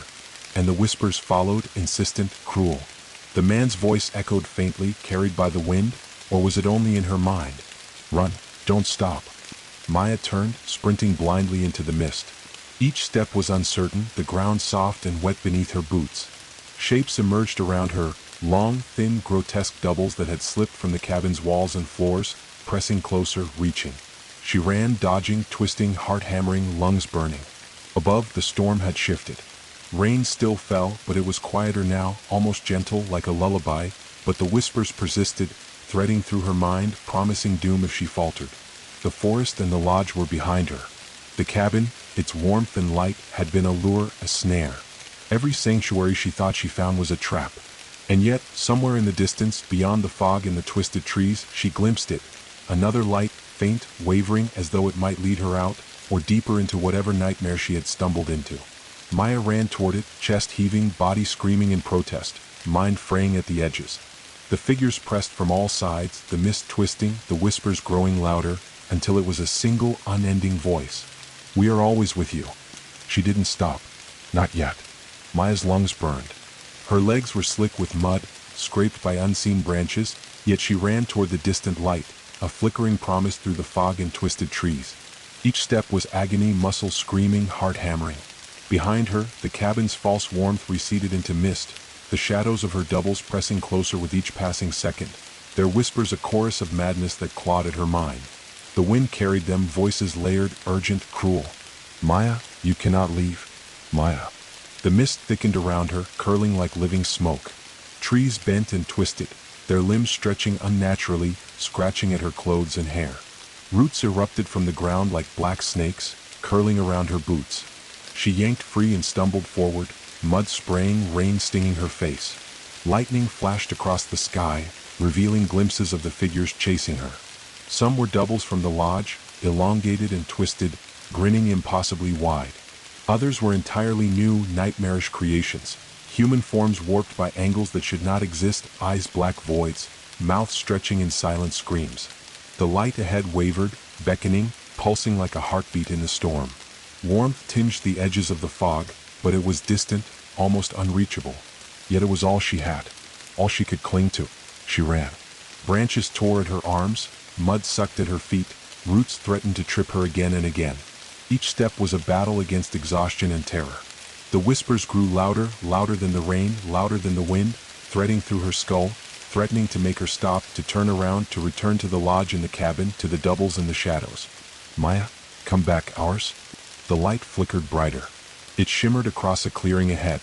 Through the fog, she glimpsed it now as more than just a glow. It was a structure, tall, almost cathedral-like, built from dark stone and polished wood. Its windows glimmered with warm, golden light. Smoke rose from a chimney, curling lazily into the storm-soaked sky. Maya stumbled forward, heart hammering. Relief and dread mingled inside her like a bitter concoction. Could this be a sanctuary?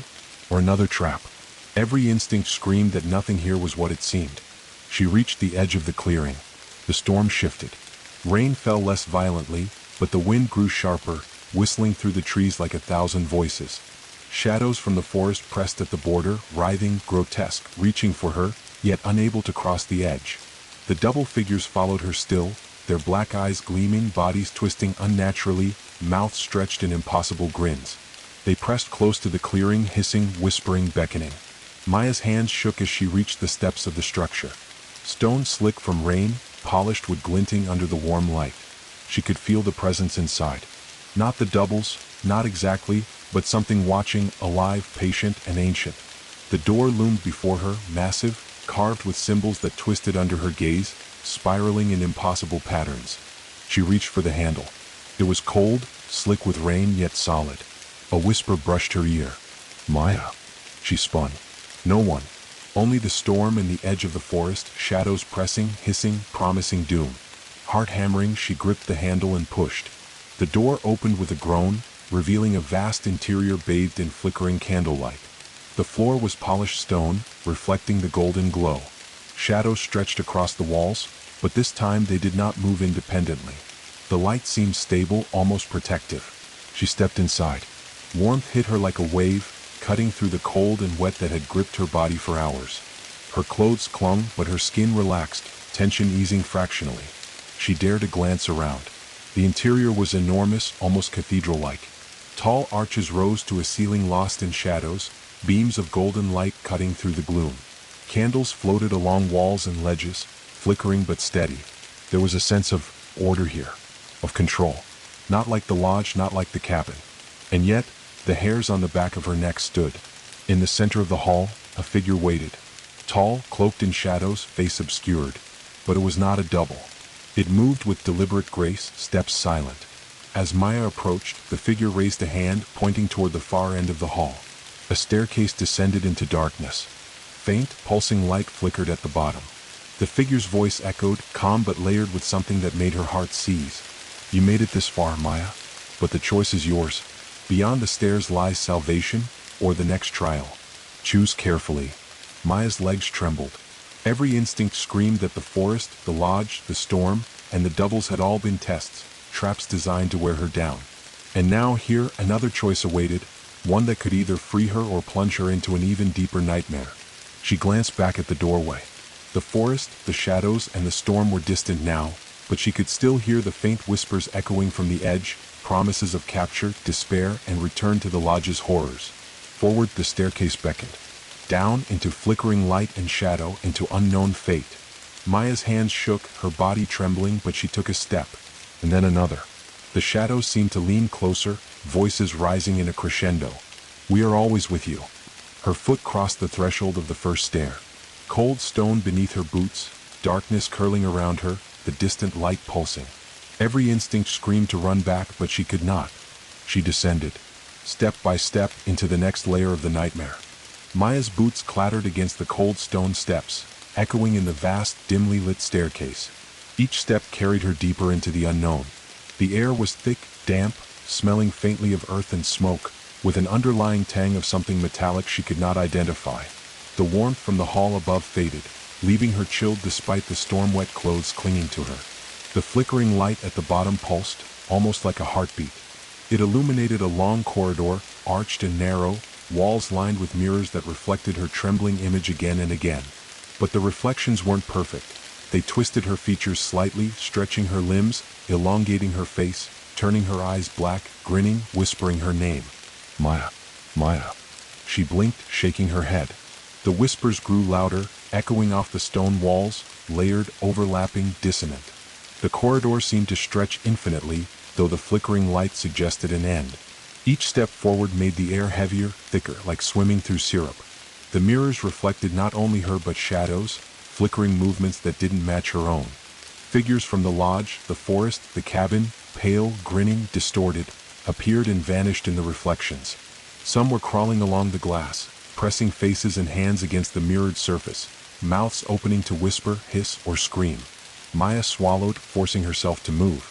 Her legs ached, but the thought of stopping made her skin crawl. She had come too far, escaped the forest, survived the storm, outrun the doubles, but every step reminded her that the nightmare was far from over. At the end of the corridor, the light intensified. It came from an archway, flanked by statues carved from dark stone. Human forms, elongated and twisted, their eyes hollow, mouths open in silent screams. They seemed almost alive, shifting slightly whenever she glanced directly at them. The light beyond was golden, warm, but it flickered with shadows, like something breathing. Maya approached cautiously, every step echoing against the stone. The mirrors lined the hallway to her sides began to ripple, subtly at first, like water disturbed by a stone. Then the reflections changed. Her own face was gone. In its place, 1,000 versions of herself, some screaming, some grinning, some twisted impossibly. They moved independently, pressing toward her from the glass, hands reaching, faces straining. Her breath caught. Her pulse thundered in her ears. A whisper came from behind her, low and deliberate. "Do you truly think you can escape us?" She spun. Nothing. Only the corridor stretching back into darkness. The staircase above, the hall behind, vanished into shadow. The only path forward was the archway of light. Summoning every ounce of courage, Maya stepped through. The room beyond was enormous, vaulted, almost cathedral-like, but different from the hall above. The floor was polished black stone, reflecting the flickering light from dozens of candles arranged in intricate patterns. The walls were lined with arches, but the arches contained nothing, empty voids, endless darkness, from which came faint whispers and soft scraping sounds, like nails across stone. In the center of the room, a figure awaited. Cloaked, tall, faceless, or so it seemed. Its presence radiated power and patience. Around it, the flickering candlelight danced in impossible patterns, forming symbols on the floor that Maya could not comprehend, though they seemed to pulse in rhythm with her heartbeat. The figure's voice echoed, deep and layered, neither cruel nor kind, but impossibly ancient. "You have crossed the storm, the forest, the lodge, the cabin. You have survived the doubles, the whispers, the trials. Yet you are not free." Maya's legs trembled. What is this place?" she whispered. "This is the Hall of Whispers," the figure said. "The space between worlds, the waiting room of those who flee and those who seek. You are here because you were chosen, or perhaps because you stumbled. Matters little. What matters is what you do next." She swallowed hard, heart hammering, gaze darting to the endless darkness of the arches. She could see movement, shapes, figures, shadows watching her from the void. She felt their gaze as if the mirrors had followed her here, pressing into her mind. "You may walk forward," the figure continued, "and face what you most fear. Or you may turn back and the shadows will consume you, returning you to the lodge, the forest, the storm. The choice is yours, Maya." Maya's mind raced. She thought of the doubles, the forest, the cabin, the bridges, the black river. She thought of the whispers promising they were always with her, that she could never escape. Yet here, in this vast hall of shadows and flickering light, she felt the first real possibility of choice, of agency. Her breath came in shallow gasps. The whispers rose again, layered, urgent, maddening. "Come back, Ars." Maya turned pale. But at the far end of the hall, beyond the voids and the candlelight, she glimpsed another light. Smaller, flickering, fragile, but unmistakably real. The pulse of it called to her, a heartbeat she could almost trust, a warmth that felt human. With a trembling step, she moved forward, each footfall echoing through the hall. Shadows in the arches pressed closer, silent observers. Mirrors lining the walls reflected her as 1,000 possible Mayas, some screaming, some grinning, some twisted. Each reflection reached for her, but she ignored them, focused on the distant light. Step by step, she approached it, heart pounding, mind screaming, muscles shaking. The whispers rose to a crescendo, the room vibrating with layered voices, yet she pressed on. The light grew larger, brighter, a small doorway within the far wall of the hall. Beyond it, faint shapes hinted at open space, at air, at rain, freedom? She did not know. Only that this was the next choice, the next trial. Her hand reached for the doorway. Fingers trembling, she brushed against the frame. A cold, slick surface. The whispers paused as if holding their breath. And then, the figure in the center of the hall spoke one final warning. "Once you step through, Maya, there is no turning back. The forest, the lodge, the storm, they will still follow. What lies beyond may be freedom, or something far worse. Choose." Maya's breath caught. Her legs shook. Her body was soaked, battered, exhausted. But she knew she could not stop. She could not turn back. With a final, shuddering breath, she stepped forward. The doorway swallowed her, and the whispers erupted. Maya stepped through the doorway and immediately felt the air change. The cold, damp heaviness of the hall vanished, replaced by a strange clarity. The whispers fell silent, though a subtle hum lingered in her skull, just at the edge of hearing, like the echo of a heartbeat. She blinked. Rain fell softly from a gray sky above, but it was nothing like the storm that had torn through the forest. The wind was gentler, carrying the smell of wet earth and pine. Grass, tall and slick with moisture, swayed in uneven waves across a wide, open field. Trees ringed the horizon, still twisted and dark, but they seemed distant, almost benign. For the first time in hours, perhaps days, Maya felt her legs loosen. Her boots sank slightly into the soft mud, but it was bearable. Her chest heaved with deep, steady breaths. The oppressive weight of the forest and lodge seemed to recede, and for the first time since entering that cursed place, she allowed herself a flicker of hope. But the light, the flickering pulse she had chased down the hall, was not gone. It shimmered just beyond the tree-line, soft and steady. She felt drawn toward it, an almost magnetic pull that promised warmth, perhaps safety. She began walking, careful yet hurried. Every step splashed softly in puddles, the sound oddly grounding. The hum of the world beyond the door filled her ears, a soft rhythm unlike the layered whispers, almost musical, almost welcoming. Yet instinctively her eyes darted to the edges. The tree-line wasn't empty. Shadows moved. Figures, faint and distant, hunched and gliding across the edges of the clearing. Not as grotesque as the doubles from the lodge, but their presence made her stomach knot. They did not advance. They did not speak.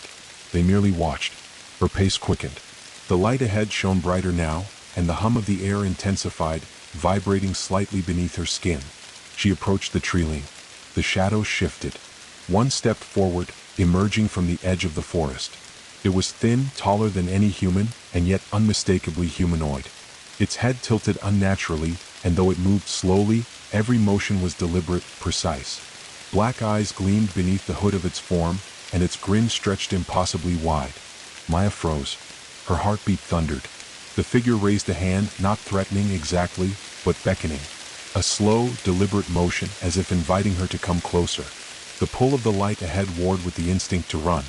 She felt the tug of both dread and curiosity, fear and hope, as if her mind were being split in two. And then she heard it, a low, melodic voice, layered, echoing in the clearing. Maya. Her body shivered violently. The figure didn't move, didn't advance. Yet the voice filled the space around her, soft, almost hypnotic.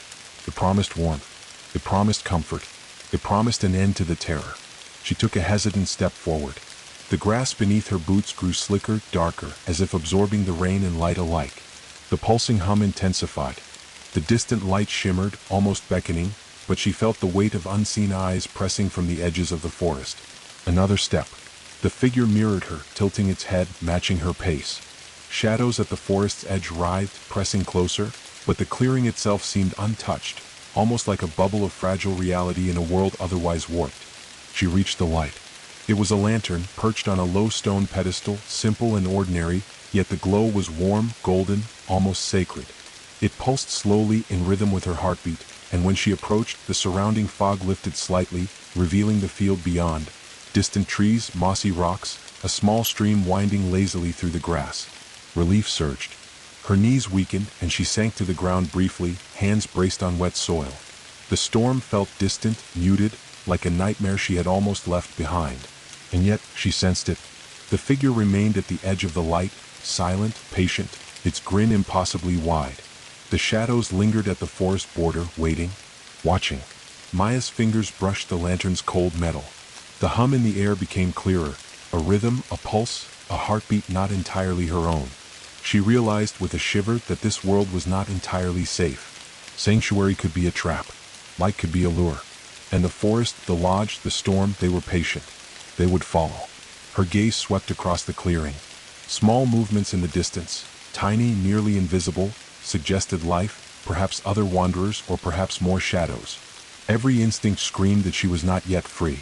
And then she saw it, a faint path winding from the clearing toward the far edge of the horizon, where light and shadow merged. It seemed like a road, but broken and uneven, lined with stones that shimmered faintly, wet and dark. The path pulsed slightly in time with the lantern's glow, as if guiding her somewhere, or warning her of the way ahead. Maya rose slowly, exhaustion weighing her down, heart still pounding, mud and rain soaking her clothes, but something in her surged, resolve. She would not turn back. She would not let the lodge, the forest, or the shadows claim her.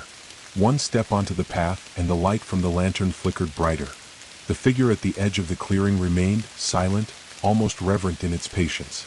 The shadows at the tree-line shivered, like a breath drawn and held. And as she took the second step, a cold whisper reached her ears, soft, insidious, layered. You can run, but you cannot hide. We are always with you. Maya's pulse quickened. The lantern's glow seemed to fight against the growing shadows beyond the clearing, yet the hum in the air grew louder, vibrating in her chest. The path stretched ahead, winding into uncertainty, offering promise and peril in equal measure. She walked forward, one cautious step at a time, each footfall echoing in the stillness, every heartbeat synchronized with the pulsing lantern. Behind her, the clearing stretched wide, the forest watching, patient, unyielding. Ahead, the path beckoned, a fragile, flickering promise through a world that still sought to consume her. And Maya, soaked, exhausted, trembling, walked forward into the unknown. Maya's boots sank slightly into the soft, wet earth of the winding path. The lantern's golden glow pulsed beside her, illuminating stones embedded in the ground that shimmered faintly like wet eyes. The shadows from the forest pressed close at the edges of her vision, yet dared not enter the clearing. The air was thick with anticipation, vibrating subtly in time with her heartbeat and the lantern's pulse. Every step forward felt like a negotiation between courage and terror. The path twisted and turned, narrowing at points, flanked by moss-covered rocks and skeletal trees whose branches reached overhead like clawed fingers. Rain still fell lightly, but it was as if the storm beyond the forest had been tamed here, reduced to a soft drizzle that slicked the stones and grass. And yet, despite the seeming calm, Maya could feel it. The world beyond the door was watching, patient and deliberate, a predator contained only by the fragile illusion of safety. Ahead, the path split. One branch led into a narrow canyon, dark and foreboding, the stone walls slick with water and lined with strange, glowing symbols. The other branch meandered across an open meadow, mist curling along the grass, soft shapes moving in the fog. Both paths beckoned, whispering, hinting, daring her to choose. The figure she had glimpsed at the edge of the clearing stepped silently beside her. Cloaked, faceless, still grinning impossibly wide beneath the hood. Its presence was oppressive, yet not immediately hostile. "You must choose," the figure intoned, voice low and layered, echoing inside her skull. "One path will test your courage. The other will test your mind. Neither will be easy. Neither will be kind. Choose carefully, Maya." Maya swallowed hard. The canyon exuded danger, its darkness nearly alive, crawling along the walls like shadows seeking to escape. The meadow seemed safer, bathed in soft mist, yet she sensed movement within it, subtle and deliberate. Instinct, honed through countless horrors in the forest and the lodge, urged her toward the canyon. The unknown dangers of the shadows called to her primal fear, and she knew that to confront them might mean survival, or a nightmare worse than she had imagined. Her hand brushed the lantern's cool metal. Its glow pulsed warmly, steadying her trembling body. She took a deep breath. The figure watched silently. Its hooded head tilted, studying her, waiting. Finally, she stepped onto the narrow path leading into the canyon. The air changed immediately. The drizzle vanished, replaced by the chill of stone and mist rising from damp crevices. The walls closed in around her, towering in slick, dripping water that hissed when it hit the stones below. Shadows clung to every surface, moving independently of the light, twisting and writhing like living smoke. The whispers returned, faint at first, then rising in layers. "Maya, turn, fail, ours." Her pulse raced. She forced herself onward, boots slipping on moss and wet rock. The narrow path twisted downward, the light of the lantern flickering in unpredictable shadows. Every step echoed unnaturally, as if the canyon itself amplified her movements, mocking her fear. Then she saw them, figures emerging from the walls. Not fully formed, not entirely human. Their limbs were long, almost spider-like, their faces thin and elongated, mouths stretching in silent screams. Eyes black and unblinking, they reached toward her as she passed, fingers brushing her clothes, her hair, her skin, but they never touched her fully, retreating at the edge of the lantern's glow. Maya stumbled, heart hammering. Her breath came in shallow gasps. She could feel the weight of the path pressing in, the stone walls narrowing, the figures pressing closer with every step. Ahead, the canyon opened into a small chamber. The air shifted here, warmer, almost fragrant, but thick with unease. At the center of the chamber stood a pool of water, black as ink, reflecting the flickering lantern light in impossible patterns. And in the center of the pool floated a figure, her own reflection, but distorted, grinning impossibly wide, eyes black, head tilting unnaturally. Maya froze. Her reflection whispered, a layered chorus of voices, each familiar yet alien. "Why do you run, Maya? Why do you fight? You cannot escape us. You belong to the shadows, to the lodge, to the forest." She stepped back, slipping on wet stone. The shadows along the walls pressed closer, coiling like smoke. The reflection in the pool reached upward, mouth opening wider, limbs stretching impossibly, trying to climb out of the water. Maya's heart pounded. She realized with a shiver that the trial was not merely to survive the canyon, it was to face herself. To confront the fears, doubts, and horrors that the forest, the lodge, the doubles, and the whispers had embedded deep in her mind. She could run. She could flee back the way she came. But the path behind her was narrowing, walls closing in subtly, corners of shadows stretching, pressing. The whispers intensified. "You cannot run, we are always with you." Summoning every ounce of courage, Maya raised the lantern high. Its light pulsed, pushing back the shadows, stabilizing the pool's reflection. She took a cautious step forward, then another. Her reflection screamed, twisted, elongated, black-eyed, grinning, but she refused to look away. Step by step, she advanced toward the pool, each footfall deliberate, every heartbeat a drumbeat of defiance. The shadows recoiled slightly, hissed, then pressed forward again. The reflection's voice rose to a crescendo. "Face us, Maya. Face what you fear. Or be consumed." Maya's breath came ragged. She stepped closer. Her hand hovered over the lantern, and with a sudden surge, she thrust the light directly into the pool. The black water quivered, rippling violently. The reflection shrieked, twisted, limbs writhing, eyes flaring, and then, suddenly, it fractured. Hundreds of distorted images burst outward, dissolving into mist that swirled around the chamber, screaming and hissing, then vanishing into nothing. The chamber fell silent. Shadows clung to the walls, but they no longer advanced. The pool lay still, black and unyielding yet calm. The whispering had ceased, leaving only the soft hum of the lantern. Maya sank to her knees, chest heaving, drenched, trembling. Her reflection was gone. She had survived the first trial. She had faced herself, the echoes of fear, and emerged, at least for now, intact. Yet she knew instinctively the path ahead would demand more. The forest, the lodge, the storm, the cabin, they had tested her. The Hall of Whispers had tested her. And the trials were far from over. From the darkness beyond the chamber, a faint flicker of light appeared. The continuation of the path, winding onward toward more unknown horrors, more choices, more whispers, and deeper shadows that would push her to the very edge of what she could endure. Maya rose slowly, shivering, gripping the lantern. One step forward, then another. The path stretched before her, winding into the unknown, each step heavier, each heartbeat louder, every shadow and whisper promising that nothing she had faced so far had prepared her for what awaited next. She walked on. Maya stepped forward from the black pool chamber, the lantern held tightly before her. Each footfall echoed against the slick stones of the path, reverberating into the shadows beyond the chamber. The hum of the lantern seemed to guide her, a faint pulse that resonated with her heartbeat, but the world around her shifted subtly, like the air itself was breathing. The path widened, and the light revealed a strange forest, different from the one she had left behind. Trees rose high and slender, their bark smooth and pale, almost white. Their branches twisted into delicate patterns, like veins of glass, forming an arching canopy overhead. The ground was covered in soft moss, damp but springy beneath her feet. A faint mist hugged the roots, curling and curling in impossible ways. And then she saw it. The trees were mirrors. Not literal glass, but their bark reflected everything around her. Herself, the lantern, the shadows behind, even shapes that weren't there. The reflections moved independently, showing possibilities, fragments of herself in ways she had never known, twisted, smiling, crying, screaming. Her stomach churned. The whispers returned, faint at first, layered beneath the hum of the lantern, now distorted, teasing, mocking. "You cannot escape, you belong, you cannot hide." Maya swallowed hard, stepping carefully. Every reflection she passed made her doubt what was real. Sometimes she saw herself in the distance, ahead, walking calmly as if the reflection had chosen another path. Sometimes she saw doubles, thin, pale, black-eyed, grinning. They whispered secrets she didn't understand but felt she should, planting unease deep in her mind. The path through the mirror grove wound endlessly, twisting back on itself in impossible ways. Every step she took forward sometimes led her to the same spot again, or to a clearing she swore she hadn't passed before.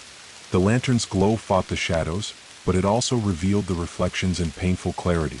She paused in a small clearing. Her own reflection appeared in every tree around her, each one slightly different.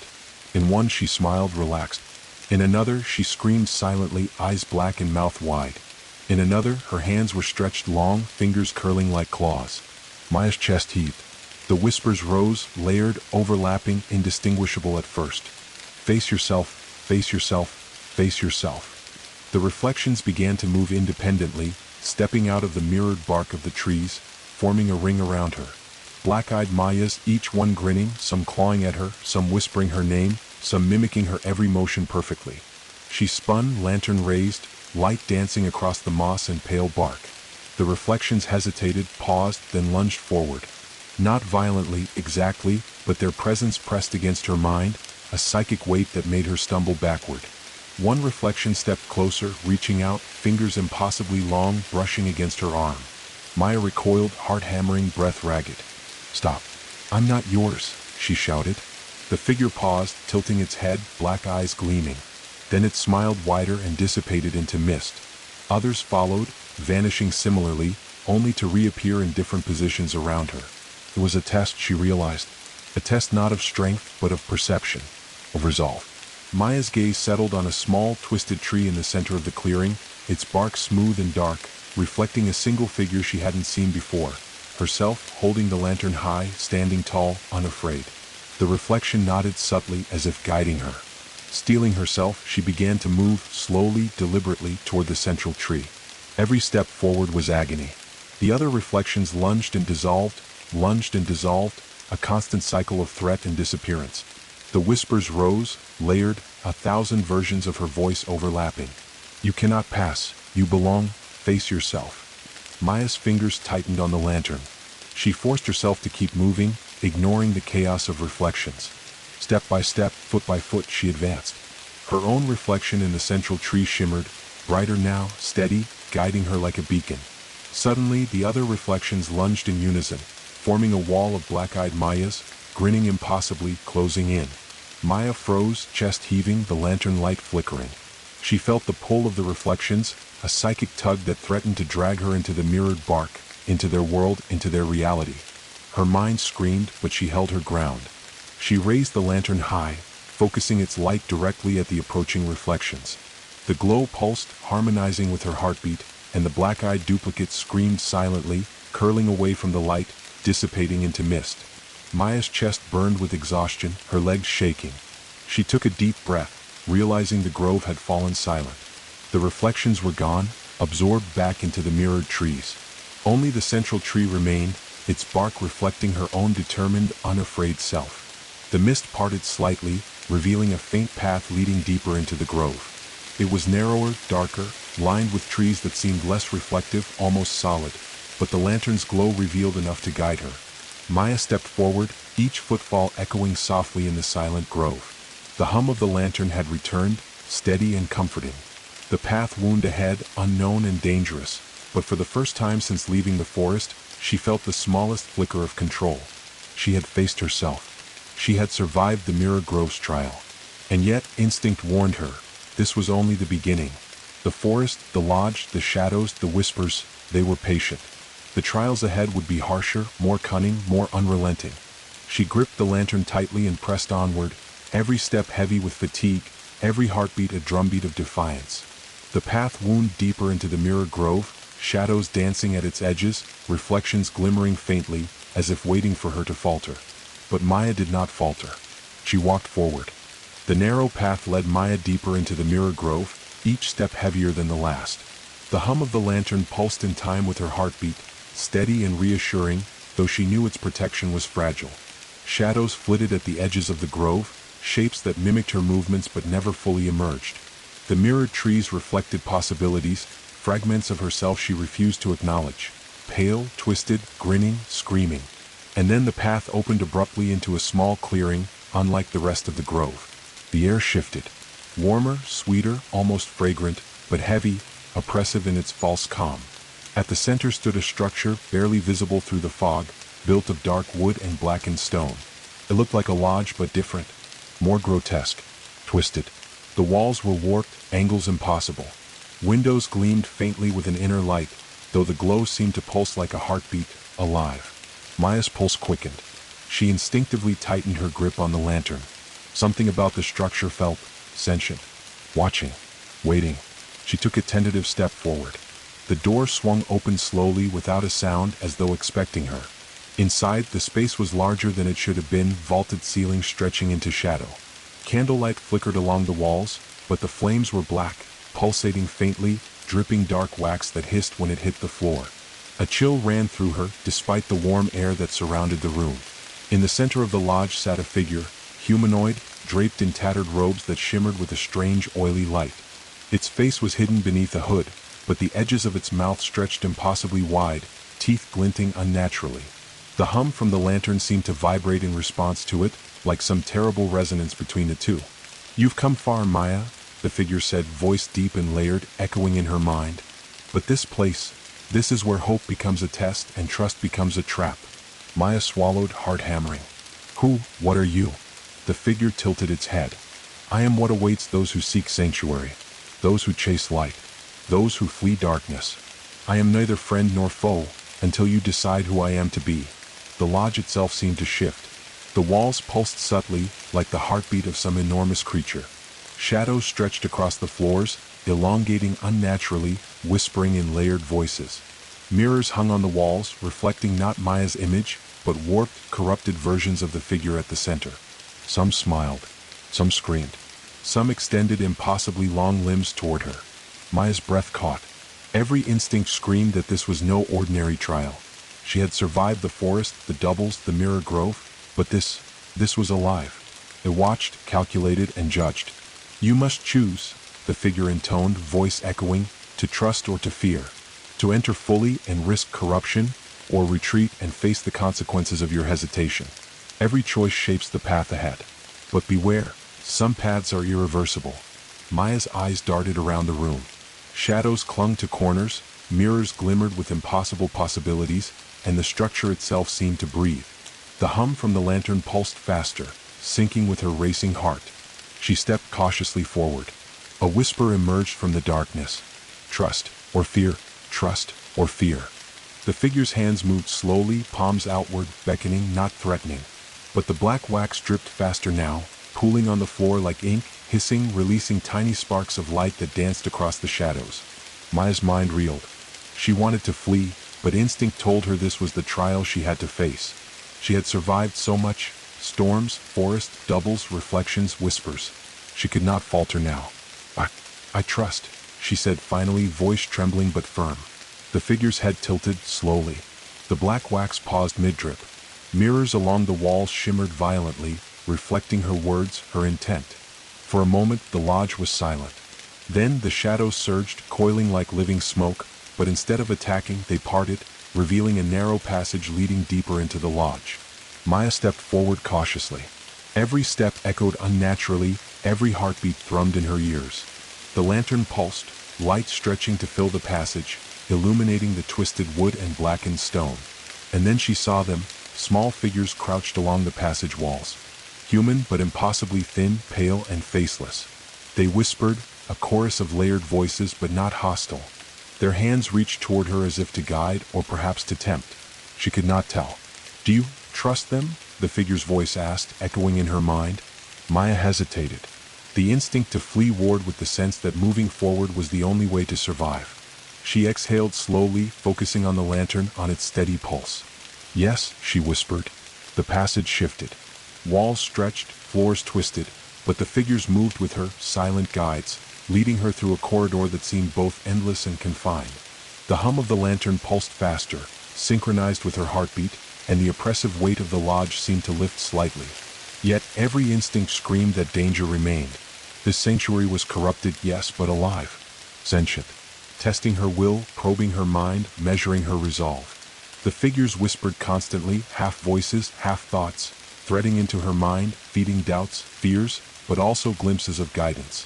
Hours, or what felt like hours, passed as she followed the narrow passage. The lodge warped continuously around her. Hallways twisted back on themselves, rooms opened into impossible chambers, shadows danced on ceilings where no light should reach. Each moment tested her perception, her courage, and her trust. Finally, the passage opened into a great hall. Moonlight, or something like it, filtered through cracks in the blackened wood, illuminating a small altar. Upon it sat a single simple object, a pendant, glowing faintly, pulsating with the same rhythm as the lantern.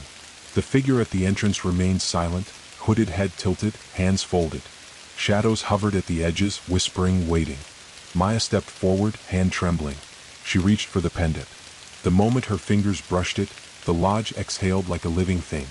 The shadows recoiled, the black wax ceased dripping, and the figures along the passage vanished, leaving her alone.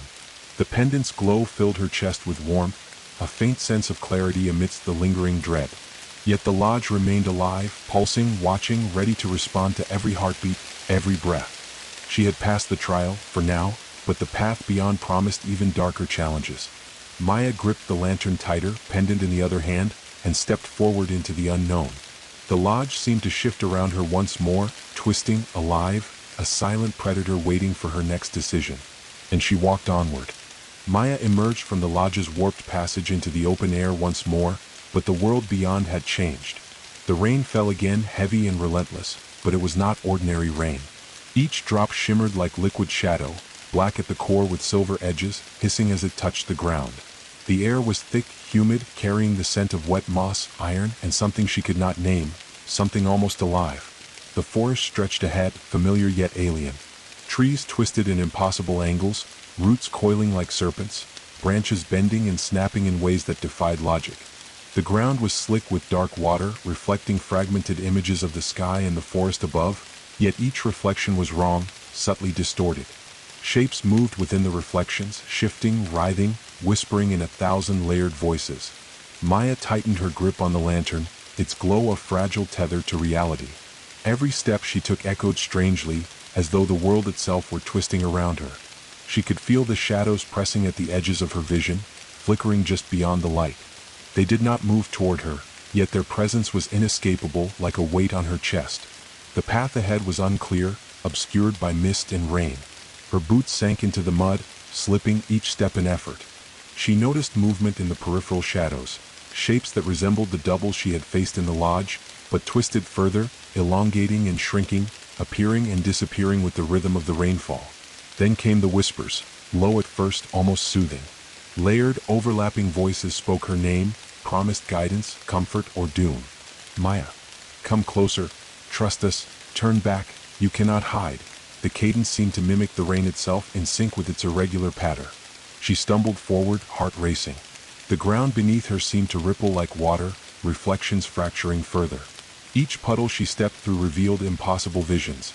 Her own face split into dozens of reflections, each one screaming or laughing or crying.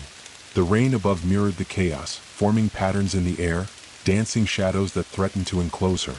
And then she saw it, a bridge. Not a normal bridge, but one made entirely of dark, slick wood that curved unnaturally over a river of black water, its surface broken by silvered ripples that reflected distorted fragments of her and the forest. The bridge seemed impossibly long, stretching into a fog that glimmered faintly, like the edge of another world. Maya hesitated. She felt the pull of the shadows behind her, pressing insistently, urging her forward, yet threatening her sanity if she stepped onto the bridge. The whispers surged, louder, more insistent. Cross, or drown in your fear. Cross, or drown in your doubt. Her legs trembled. She glanced back at the forest, black and pulsating, a living thing full of eyes and whispers. The lodge's trials, the mirror grove, the corrupted sanctuary, they had all led to this. A crossing where the boundary between reality and illusion was nearly non-existent. Taking a deep breath, she placed one foot on the bridge. The wood felt slick and alive beneath her boot, shifting slightly, bending, almost as if it breathed. The lantern's glow stretched outward, illuminating the first few planks, yet shadows danced in every crevice. Each step was a battle against vertigo, against the whispering chorus in her mind. Halfway across, the river below began to stir. Shapes emerged, like black serpents or ribbons of smoke, their forms constantly shifting. They rose, then fell, splashing against the bridge, splintering reflections across the surface. Maya felt the cold grip of fear coil around her spine. One misstep could send her into the water, and the whispers promised that would not be an end, but a transformation, an absorption into the shadows she had fled. She gritted her teeth and moved forward, one cautious step at a time. The bridge twisted impossibly beneath her, angles changing as she walked. The rain intensified, each drop striking with the sound of 1,000 whispers, a chorus of voices chanting in overlapping harmony. You cannot escape, you cannot hide, face your fear.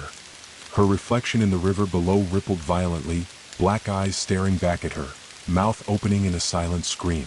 The shadows from the forest surged at the edges of the bridge, trying to reach her, though they could not. Maya's pulse pounded.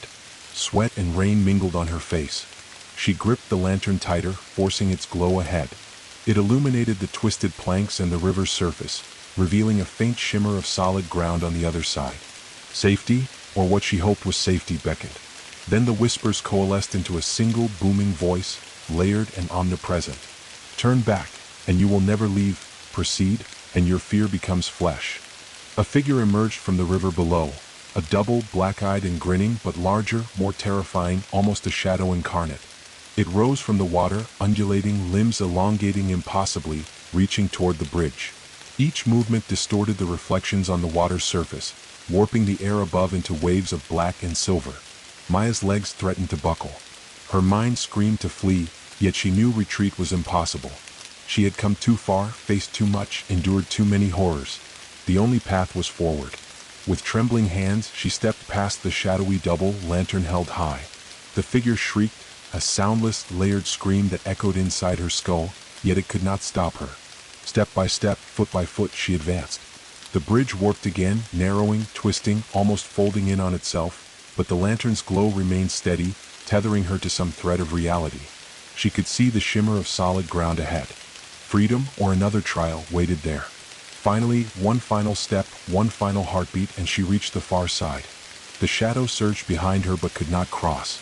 The river rippled violently, then stilled. The whispers fell silent. Maya sank to her knees, chest heaving, soaked, trembling, lantern still glowing steady. She had survived the shattered rain. She had faced the bridge, the shadows, and the whispering chorus that sought to drown her mind. But she knew instinctively that the world beyond the bridge was no refuge.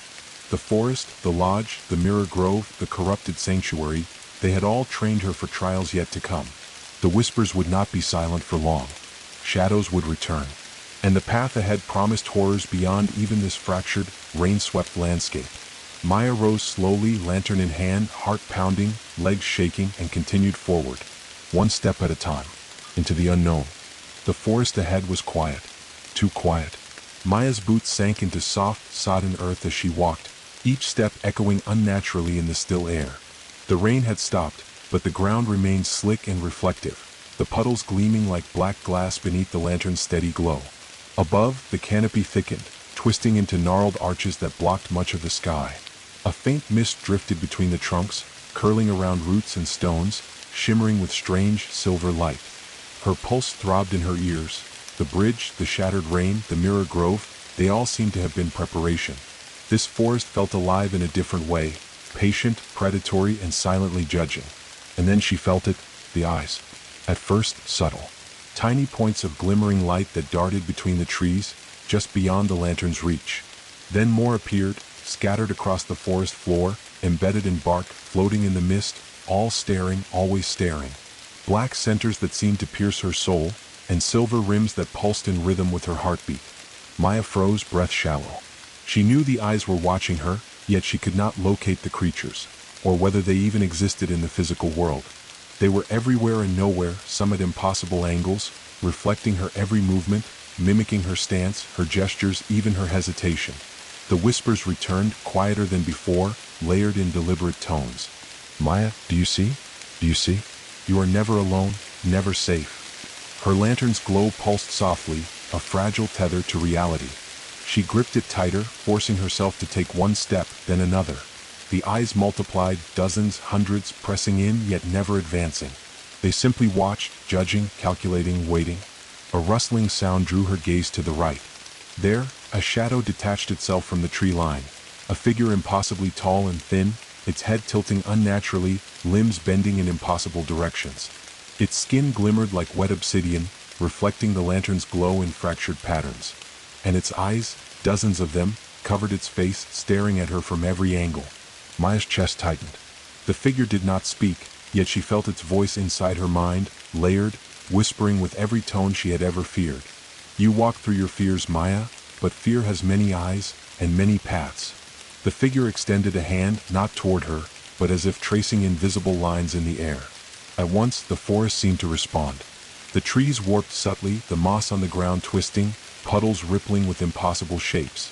Reflections of herself appeared everywhere, distorted, screaming, laughing, grinning. Every reflection had black, staring eyes that followed her, unblinking, unrelenting. Maya stumbled. Her heart raced, her legs trembling. She realized the trial was not about physical survival. It was about perception, about sanity, about her ability to trust herself in a forest where every reflection, every shadow, every movement was a lie, a test. She closed her eyes for a moment, taking a deep breath. The whispers continued, layering faster, overlapping voices. Open your eyes, see the truth, or drown in the lies. When she opened them, the forest had shifted. The path ahead was gone, replaced by a mirror-still pond, black as ink. The figure with dozens of eyes stood on the opposite bank, motionless. And in the reflection, dozens of Mayas screamed silently, eyes black, hands reaching out as if the pond itself sought to pull her in. Maya forced herself forward. Step by step, toward the pond, lantern held high. With every step, the whispers intensified, the eyes multiplied, and the reflections began to move independently, reaching, twisting, clawing at the edges of her perception. She reached the water's edge. Her reflection stared back, black-eyed, grinning impossibly, a distorted mimicry of her own terror. She realized the only way forward was to confront it. "Face me," she whispered, voice trembling but firm. "I'm not yours. I'm not afraid." The black-eyed reflection tilted its head, mimicking her words perfectly, voice layered in hers, echoing in her mind. "You cannot deny, you are part of us, part of the forest, part of the shadows." Maya's hand tightened on the lantern. Its glow pulsed violently, casting light across the pond. She took a step forward, feeling the slick edge of the water beneath her boots. Step by step, she advanced. The reflection screamed, twisted, reached for her, but the lantern's light pushed the shadows back, forcing clarity into the distorted world.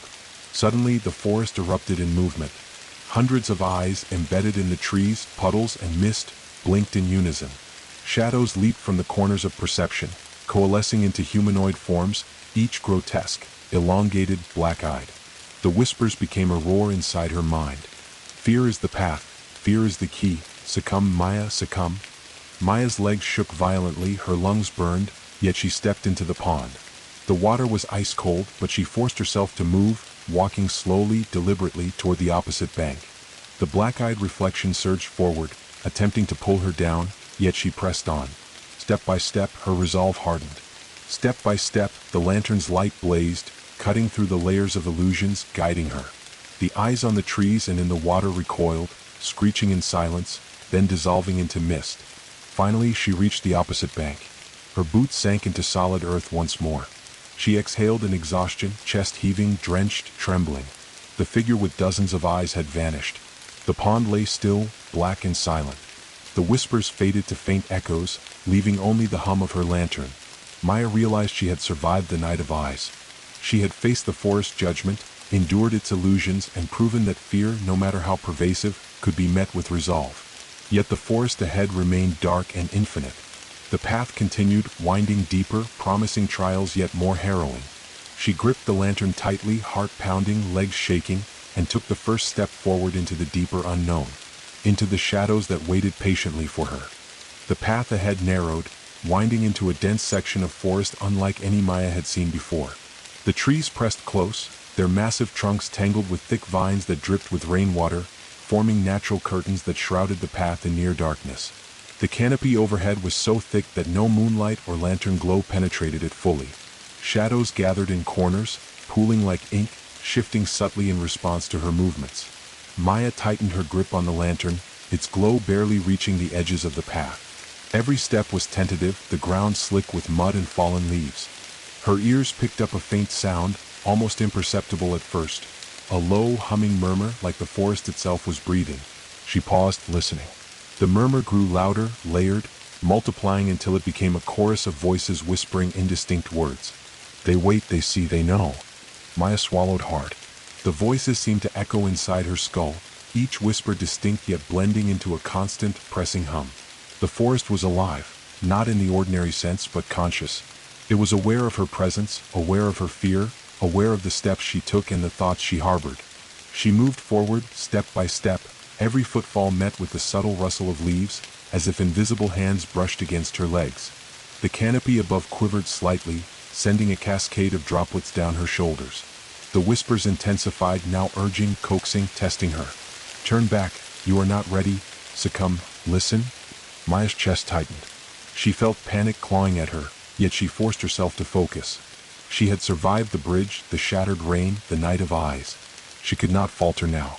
Her path was forward, even if forward meant walking through the heart of the forest judgment. The forest thickened. Trees grew taller, their roots forming arches over the path. Shadows moved independently of the trees, coiling around her feet, stretching toward her in long, sinuous forms. She could feel them brushing at her mind as well as her body, tugging at memories, twisting doubts into sharp barbs. Ahead, a clearing appeared, though the canopy above still blocked most light.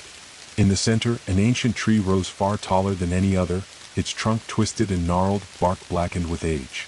Its branches stretched outward, hanging low, lined with thick, vine-like tendrils that swayed as though sensing her approach. At the base of the tree was a hollow, a dark cavity pulsing faintly with light from within. Maya approached cautiously. The whispers sharpened, voices layering over each other, overlapping in dissonance. "Enter, or perish, choose wisely, or be forgotten." Her hand shook as she gripped the lantern tighter. The hollow seemed to breathe in rhythm with her heartbeat, drawing her closer. Shadows pooled at the base of the tree, forming vague shapes that flickered in and out of focus. Faces, hands, eyes, but never fully formed. She could feel the weight of the forest pressing down on her, each step heavier than the last. Summoning her courage, Maya stepped into the hollow. The air inside was cool and damp, filled with a subtle hum that resonated with the lantern's glow. The walls were lined with roots, curling in intricate patterns, forming almost delicate latticework. Yet the roots seemed alive, writhing slightly, adjusting as she moved. She realized the forest was watching not only her body but her intent. Suddenly, the hollow opened into a vast underground chamber. The ceiling was impossibly high, lost in shadow. Faint glimmers of light reflected off hundreds of small pools scattered across the floor.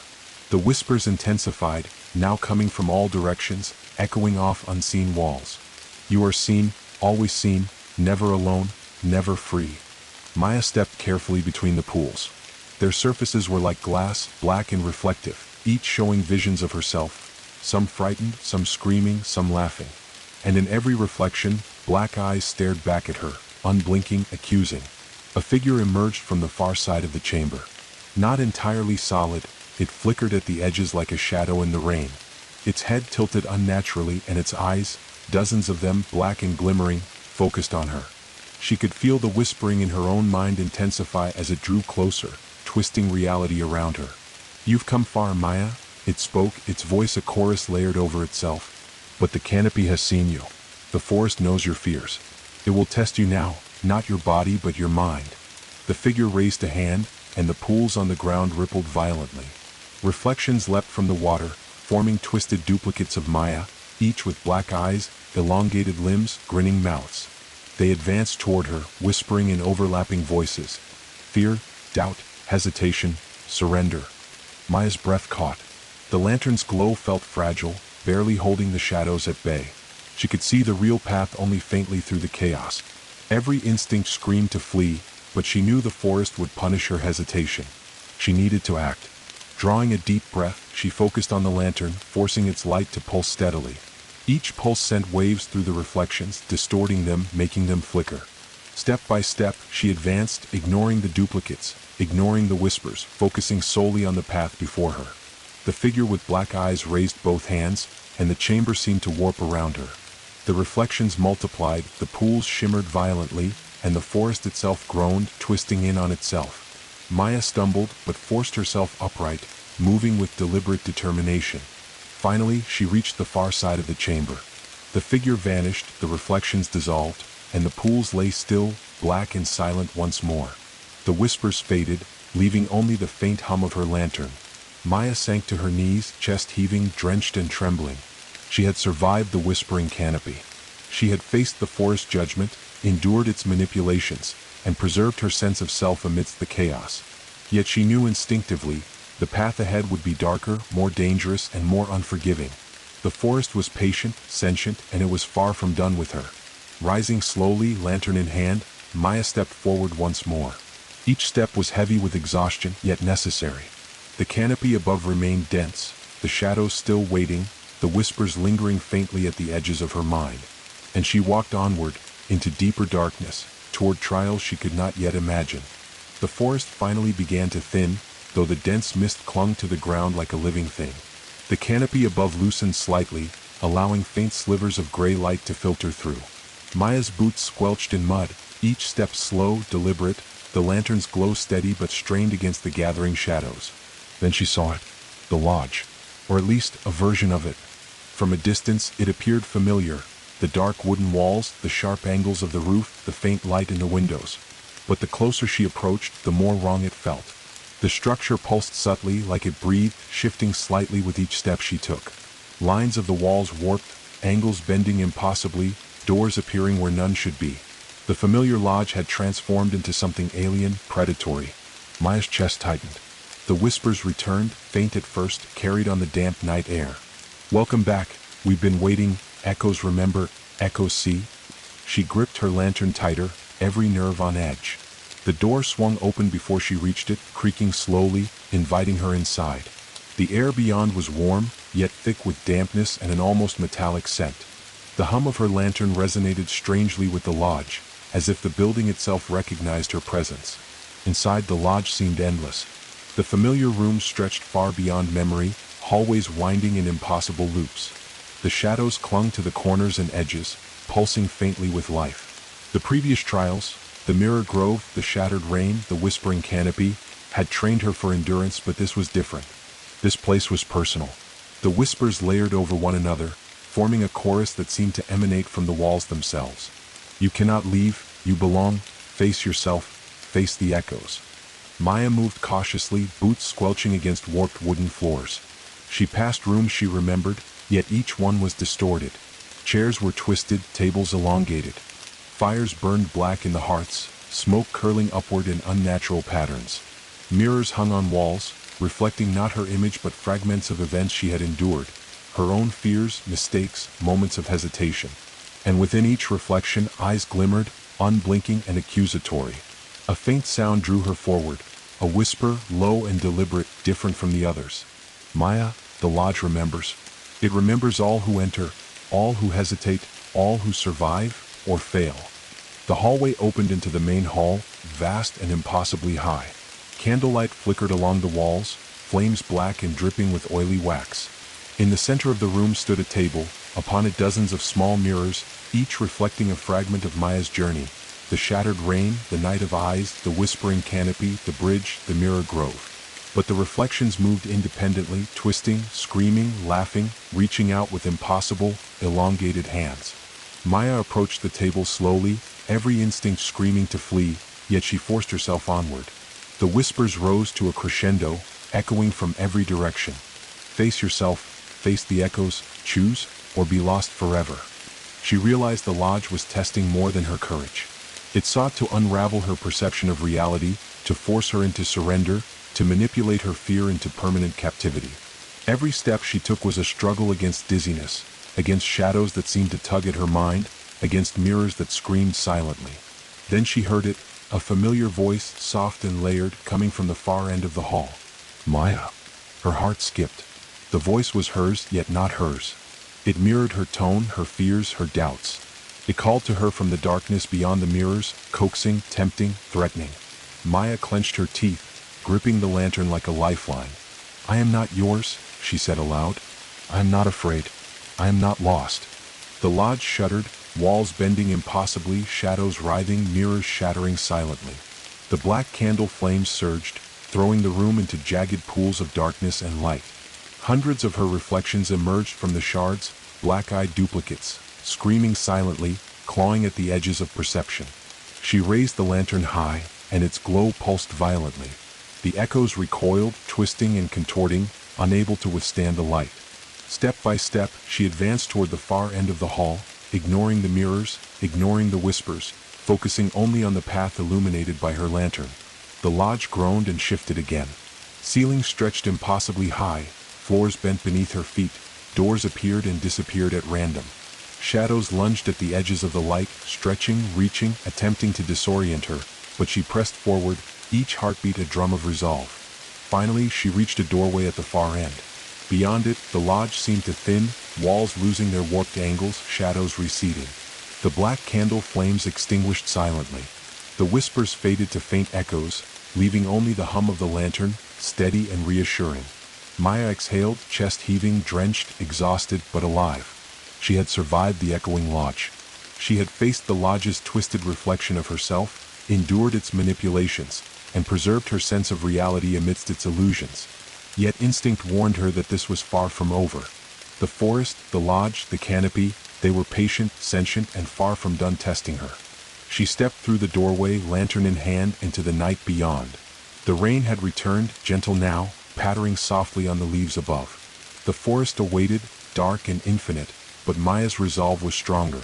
She had faced shadows, reflections, whispers, and illusions, and survived.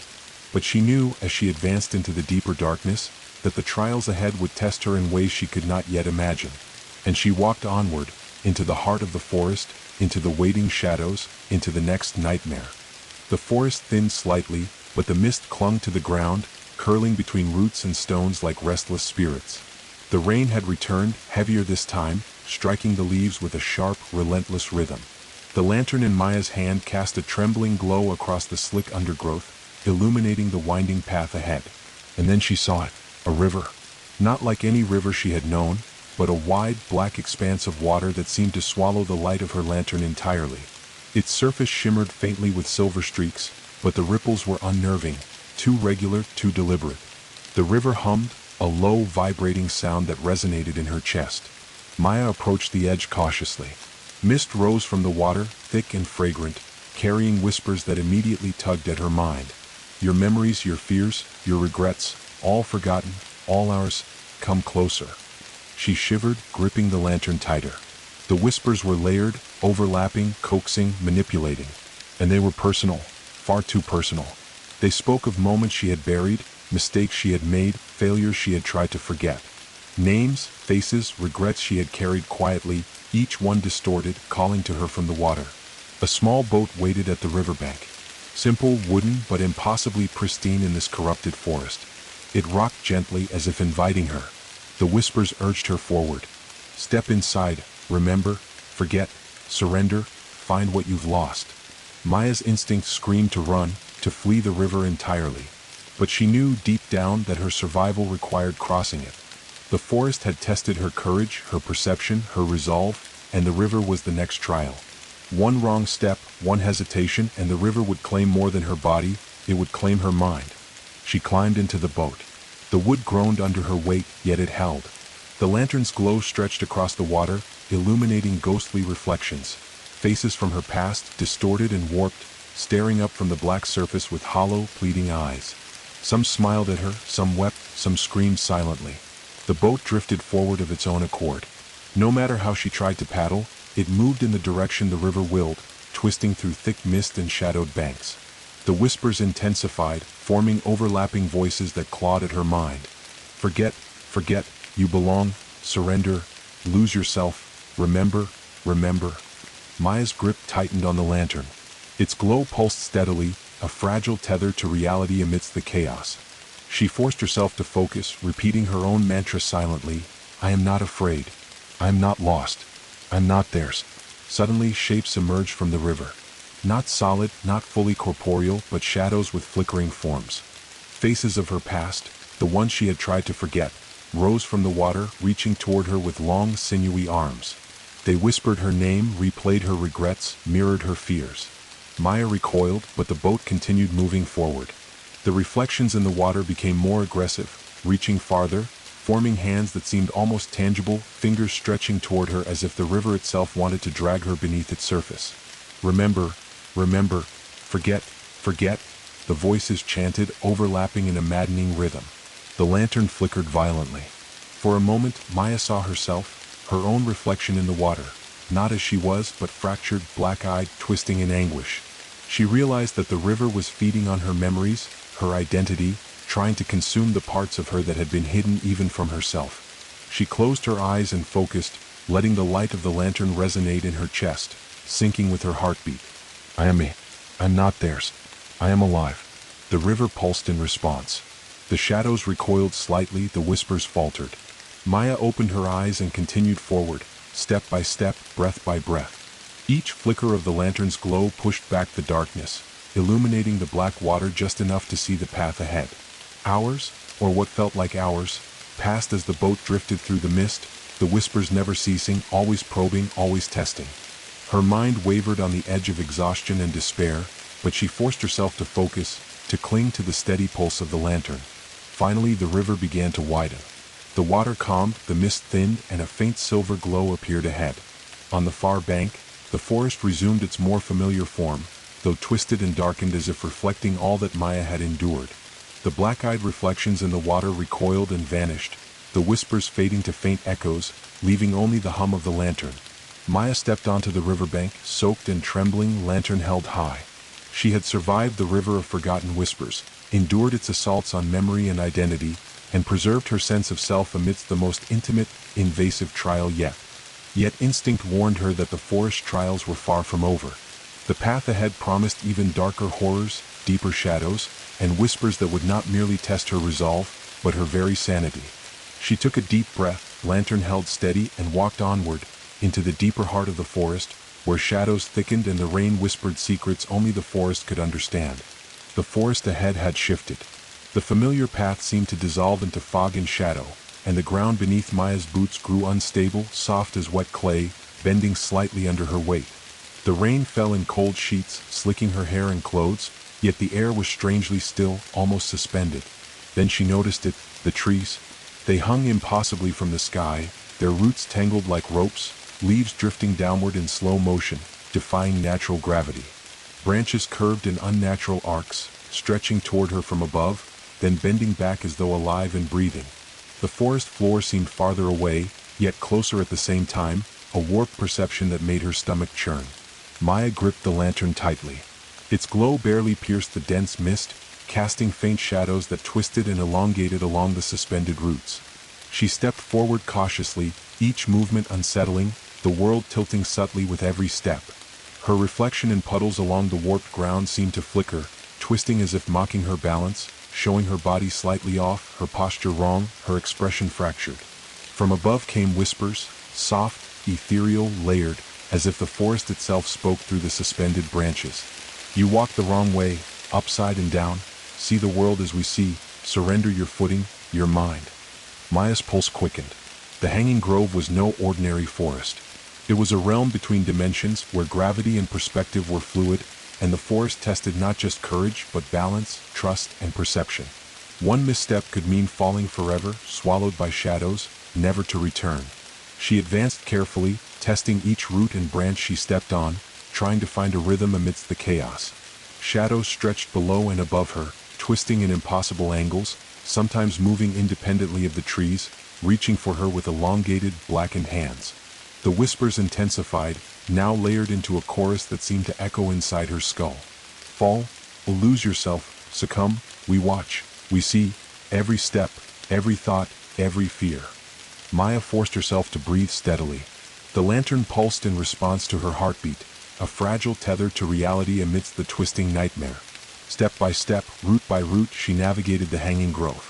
Shapes began to coalesce in the mist. Dark figures with distorted limbs, hanging upside down like the trees themselves, eyes glowing faintly, mirrored her movements, yet twisted, grotesque, and unnatural. Each figure whispered her name, but in tones she had never heard, layered and discordant, sending chills down her spine. A sudden shift of perspective nearly unbalanced her. The ground beneath her tilted as if she had walked on a wall, the roots becoming vertical vines to climb. Her lantern's glow wavered, shadows pooling like black liquid beneath her. The figures advanced, reaching through the distorted space, trying to tip her off her precarious footing. Maya forced herself to focus, repeating silently, I am not afraid. I am not lost. I am not theirs.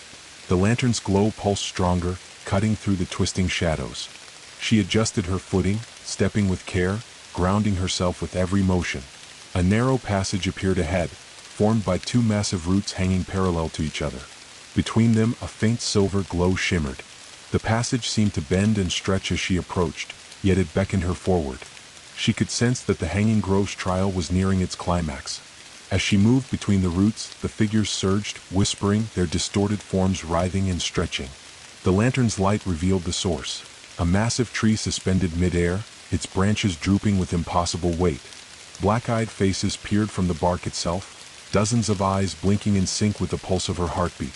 "You have come far, Maya," a voice murmured from everywhere and nowhere. "But the hanging grove tests not just your body, your courage, or your mind, but your trust in yourself. One misstep, and you will be lost between the branches, forever." Maya's legs trembled, yet she pressed on, inch by inch. The path beneath her warped constantly, roots bending and twisting as if alive, trying to mislead her. Yet the lantern's glow created a fragile corridor through the chaos. She focused, listening to the rhythm of her own heartbeat, using it as a guide through the warped gravity. Finally, she reached a cluster of roots that led upward. Pulling herself along carefully, she climbed, ignoring the whispers, the reaching shadows, the distorted figures.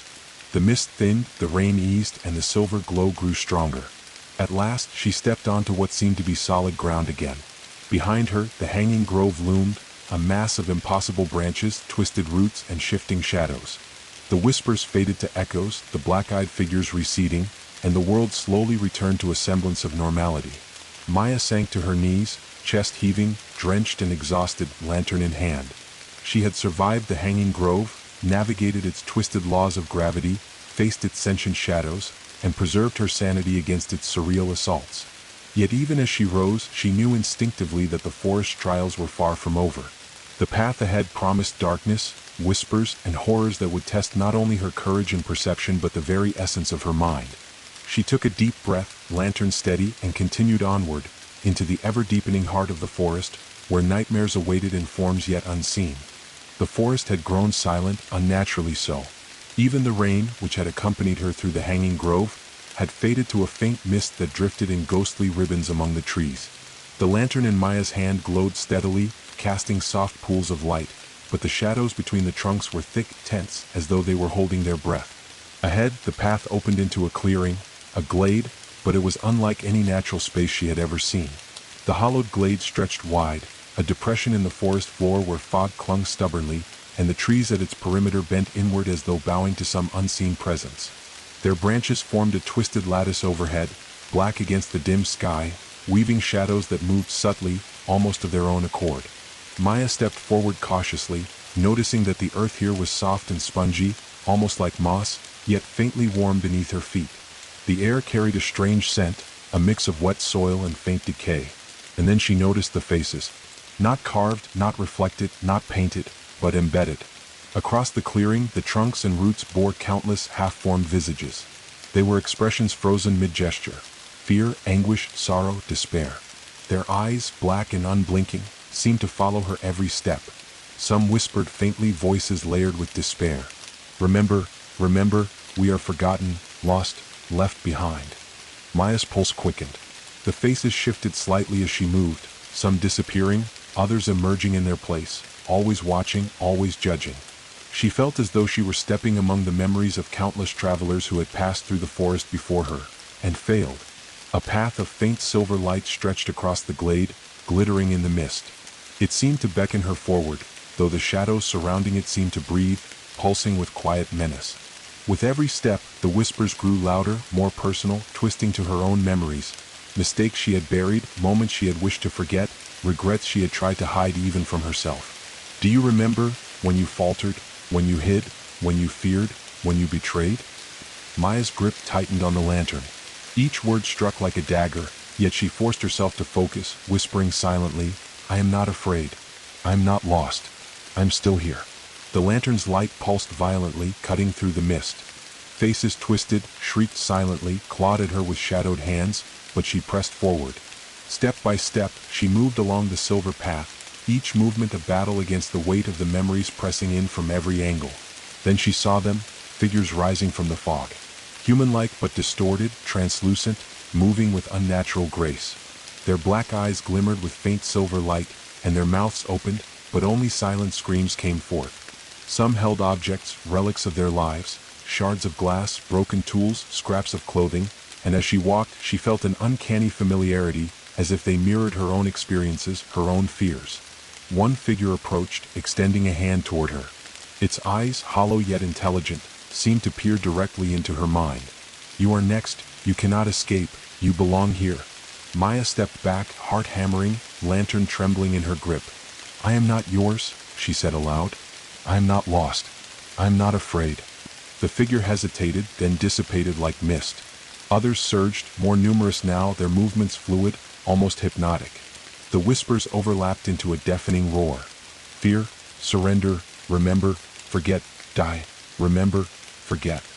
The glade itself seemed to pulse with energy, fog twisting into spirals that reached toward her like tentacles. Roots curled and stretched across the silver path, trying to entangle her feet. Yet she moved forward, lantern high, focusing on the path of light, letting it anchor her sanity. At the far edge of the glade, the mist thinned. There, a massive tree rose from the center, gnarled and ancient, its trunk blackened with age. Faces lined the bark, but these were different. They were more detailed, more real, more intimate. She could see expressions of hope, joy, sorrow, all frozen in time. And within the trunk, a hollow pulsed with faint silver light, the same glow as the path that had led her here. Maya approached cautiously. The air thickened, charged with whispers, voices overlapping in chaotic layers. "Step forward, face yourself, or remain forgotten. Lost, erased." She gripped the lantern tighter, heart pounding. Each step felt like wading through water, though the ground was solid. Shadows rose from the edges of her vision, black tendrils reaching, twisting, trying to claw at her mind. She forced herself onward. Finally, she reached the hollow. She peered inside. The light pulsed softly, inviting her, beckoning her to step within. The whispers softened, almost gentle now, yet still layered with warning. "Inside, inside, your memory, your truth, your fear, your courage." Maya inhaled, lantern in front of her, and stepped into the hollow. The air shifted, cool and dry, and for the first time in what felt like hours, the whispers receded. The glade behind her remained, but the shadows were paused, frozen in silent tension, as if waiting for her next move. She had survived the hollowed glade. She had faced echoes of lost travelers, confronted the haunting reflections of her past, and endured the weight of memory itself. Yet she knew that the forest trials were far from over.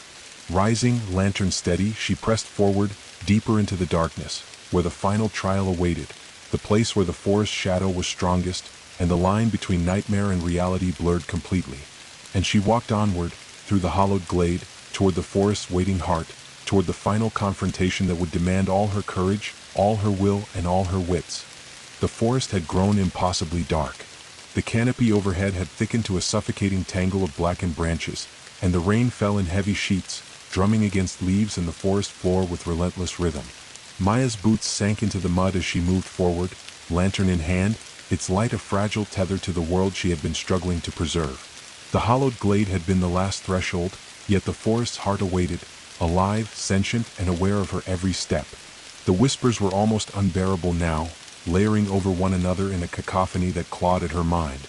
"You have come far, but you are ours. Your courage is fragile, your will tested, exposed, broken." Maya's pulse raced. Every instinct screamed to turn back, to flee the forest entirely, but she knew better. She had survived the bridge, the shattered rain, the mirror grove, the night of eyes, the whispering canopy, the echoing lodge, the river of forgotten whispers, and the hanging grove. She had endured every shadow, every illusion, every test of mind and spirit. The forest had brought her here for one final trial. Ahead, the trees thinned slightly, revealing a massive clearing. At its center, a towering tree rose, older than any living thing, its trunk black and glistening, its bark twisted into intricate patterns of faces, eyes, and mouths. The roots spread outward like the tentacles of some ancient, subterranean leviathan. At the base of the tree, a hollow pulsed with silver and black light, the pulse matching the rhythm of Maya's own heartbeat. As she approached, the whispers shifted, now speaking directly to her mind, intimate and precise. Here is the truth. Face us, your fears, your regrets, your darkness, your courage, or be consumed." The air grew thick and heavy, pressing against her chest. Shadows swirled around her, forming semi-solid figures that rose from the ground, their black eyes glinting, their mouths moving silently. They were echoes of everything she had endured, the black-eyed duplicates from the echoing lodge, the twisted figures from the hanging grove, the reflections from the river of forgotten whispers, all converging, waiting to judge, to test, to consume. Maya's hands shook, Yet she gripped the lantern tighter, feeling its pulse in time with her heartbeat. She whispered to herself, "I am not afraid. I am not lost. I am whole. I am me." The shadows surged. They lunged forward, wrapping around the edges of the clearing, their forms flickering between solid and vapor, reality and nightmare. Their voices overlapped, a deafening chorus. Fail, surrender, forget, succumb, you belong, you are ours. Maya forced herself to take the first step forward. The ground beneath her seemed to undulate, roots rising like waves trying to trip her, to ensnare her. She stumbled, but the lantern's light cut through the blackness, forming a corridor of illumination, guiding her forward. The forest seemed to respond to her resolve. The pulse of the hollow at the base of the great tree intensified, matching her own determination. She realized the trial was not only about surviving the forest's horrors, it was about acknowledging her own fears, integrating them, and claiming control over her mind. Step by step, she approached the massive tree. The black-eyed shadows surged, forming a wall around her, their whispers now frantic, pleading, almost begging. "You cannot face, you cannot endure, you will fall, you will become us." Maya's legs burned, her lungs ached, but she pressed on, chanting silently, "I am not yours. I'm not afraid. I am whole." At the base of the tree, she peered into the hollow. Within, she saw a reflection of herself, but not the Maya she knew. This version was fractured, limbs elongated, eyes black and hollow, face twisted with fear and doubt. It reached toward her, mouth moving silently, mimicking every move, every hesitation, every heartbeat. Maya's voice rang out, steady and strong. "I am me. I'm not afraid. I am whole." The lantern's glow pulsed violently, flooding the clearing with brilliant light. Shadows shrieked, recoiling, twisting, and finally dissipating into the mist. The fractured reflection of herself writhed, then dissolved into the silver light of the hollow. The tree itself shuddered, its roots and branches rippling as though exhaling a deep, resonant sigh. The pulse of light in the hollow steadied, forming a calm, steady rhythm. The whispers faded to faint echoes, and for the first time Maya felt silence, not oppressive but serene. She stepped fully into the hollow, the lantern illuminating the interior. The blackened, twisted bark transformed, faces and eyes smoothing into calm wood, the patterns harmonizing into natural lines. The sense of danger, of predation, of judgment, all melted away. She was alone yet whole, standing at the center of the forest's heart, having faced its darkest trials. The rain outside softened to a gentle patter. The fog lifted slightly, and a faint silver glow suffused the clearing, revealing the path forward, no longer treacherous, no longer warped, only real. The forest had acknowledged her courage, her resilience, and her unbroken will. Maya exhaled, exhausted, drenched, yet steady. She had faced shadows, illusions, echoes, and whispers. She had endured the river that consumed memory, the lodge that warped reality, the canopy that defied gravity, and the glade that mirrored the lost. And she had survived. She stepped forward, lantern in hand, leaving the hollow and the heart of the forest behind. The trees thinned further, the path widening, the rain soft and steady. Shadows receded into the forest floor, and whispers faded into the distance, leaving only the gentle hum of nature and the steady pulse of her own heartbeat. Maya walked onward, into dawn that she could not yet see but could feel, a sense of freedom, of survival, of triumph. The forest had tested her to the very edge of her mind, and she had emerged whole. The trials were over, but the memory of the forest, the echoes, the whispers, and the shadows would remain, a reminder of the darkness she had faced and the courage that had carried her through. And as she stepped from the clearing, the forest behind her breathed softly, releasing its grip, allowing her passage into the world beyond, forever changed, forever stronger, forever unbroken.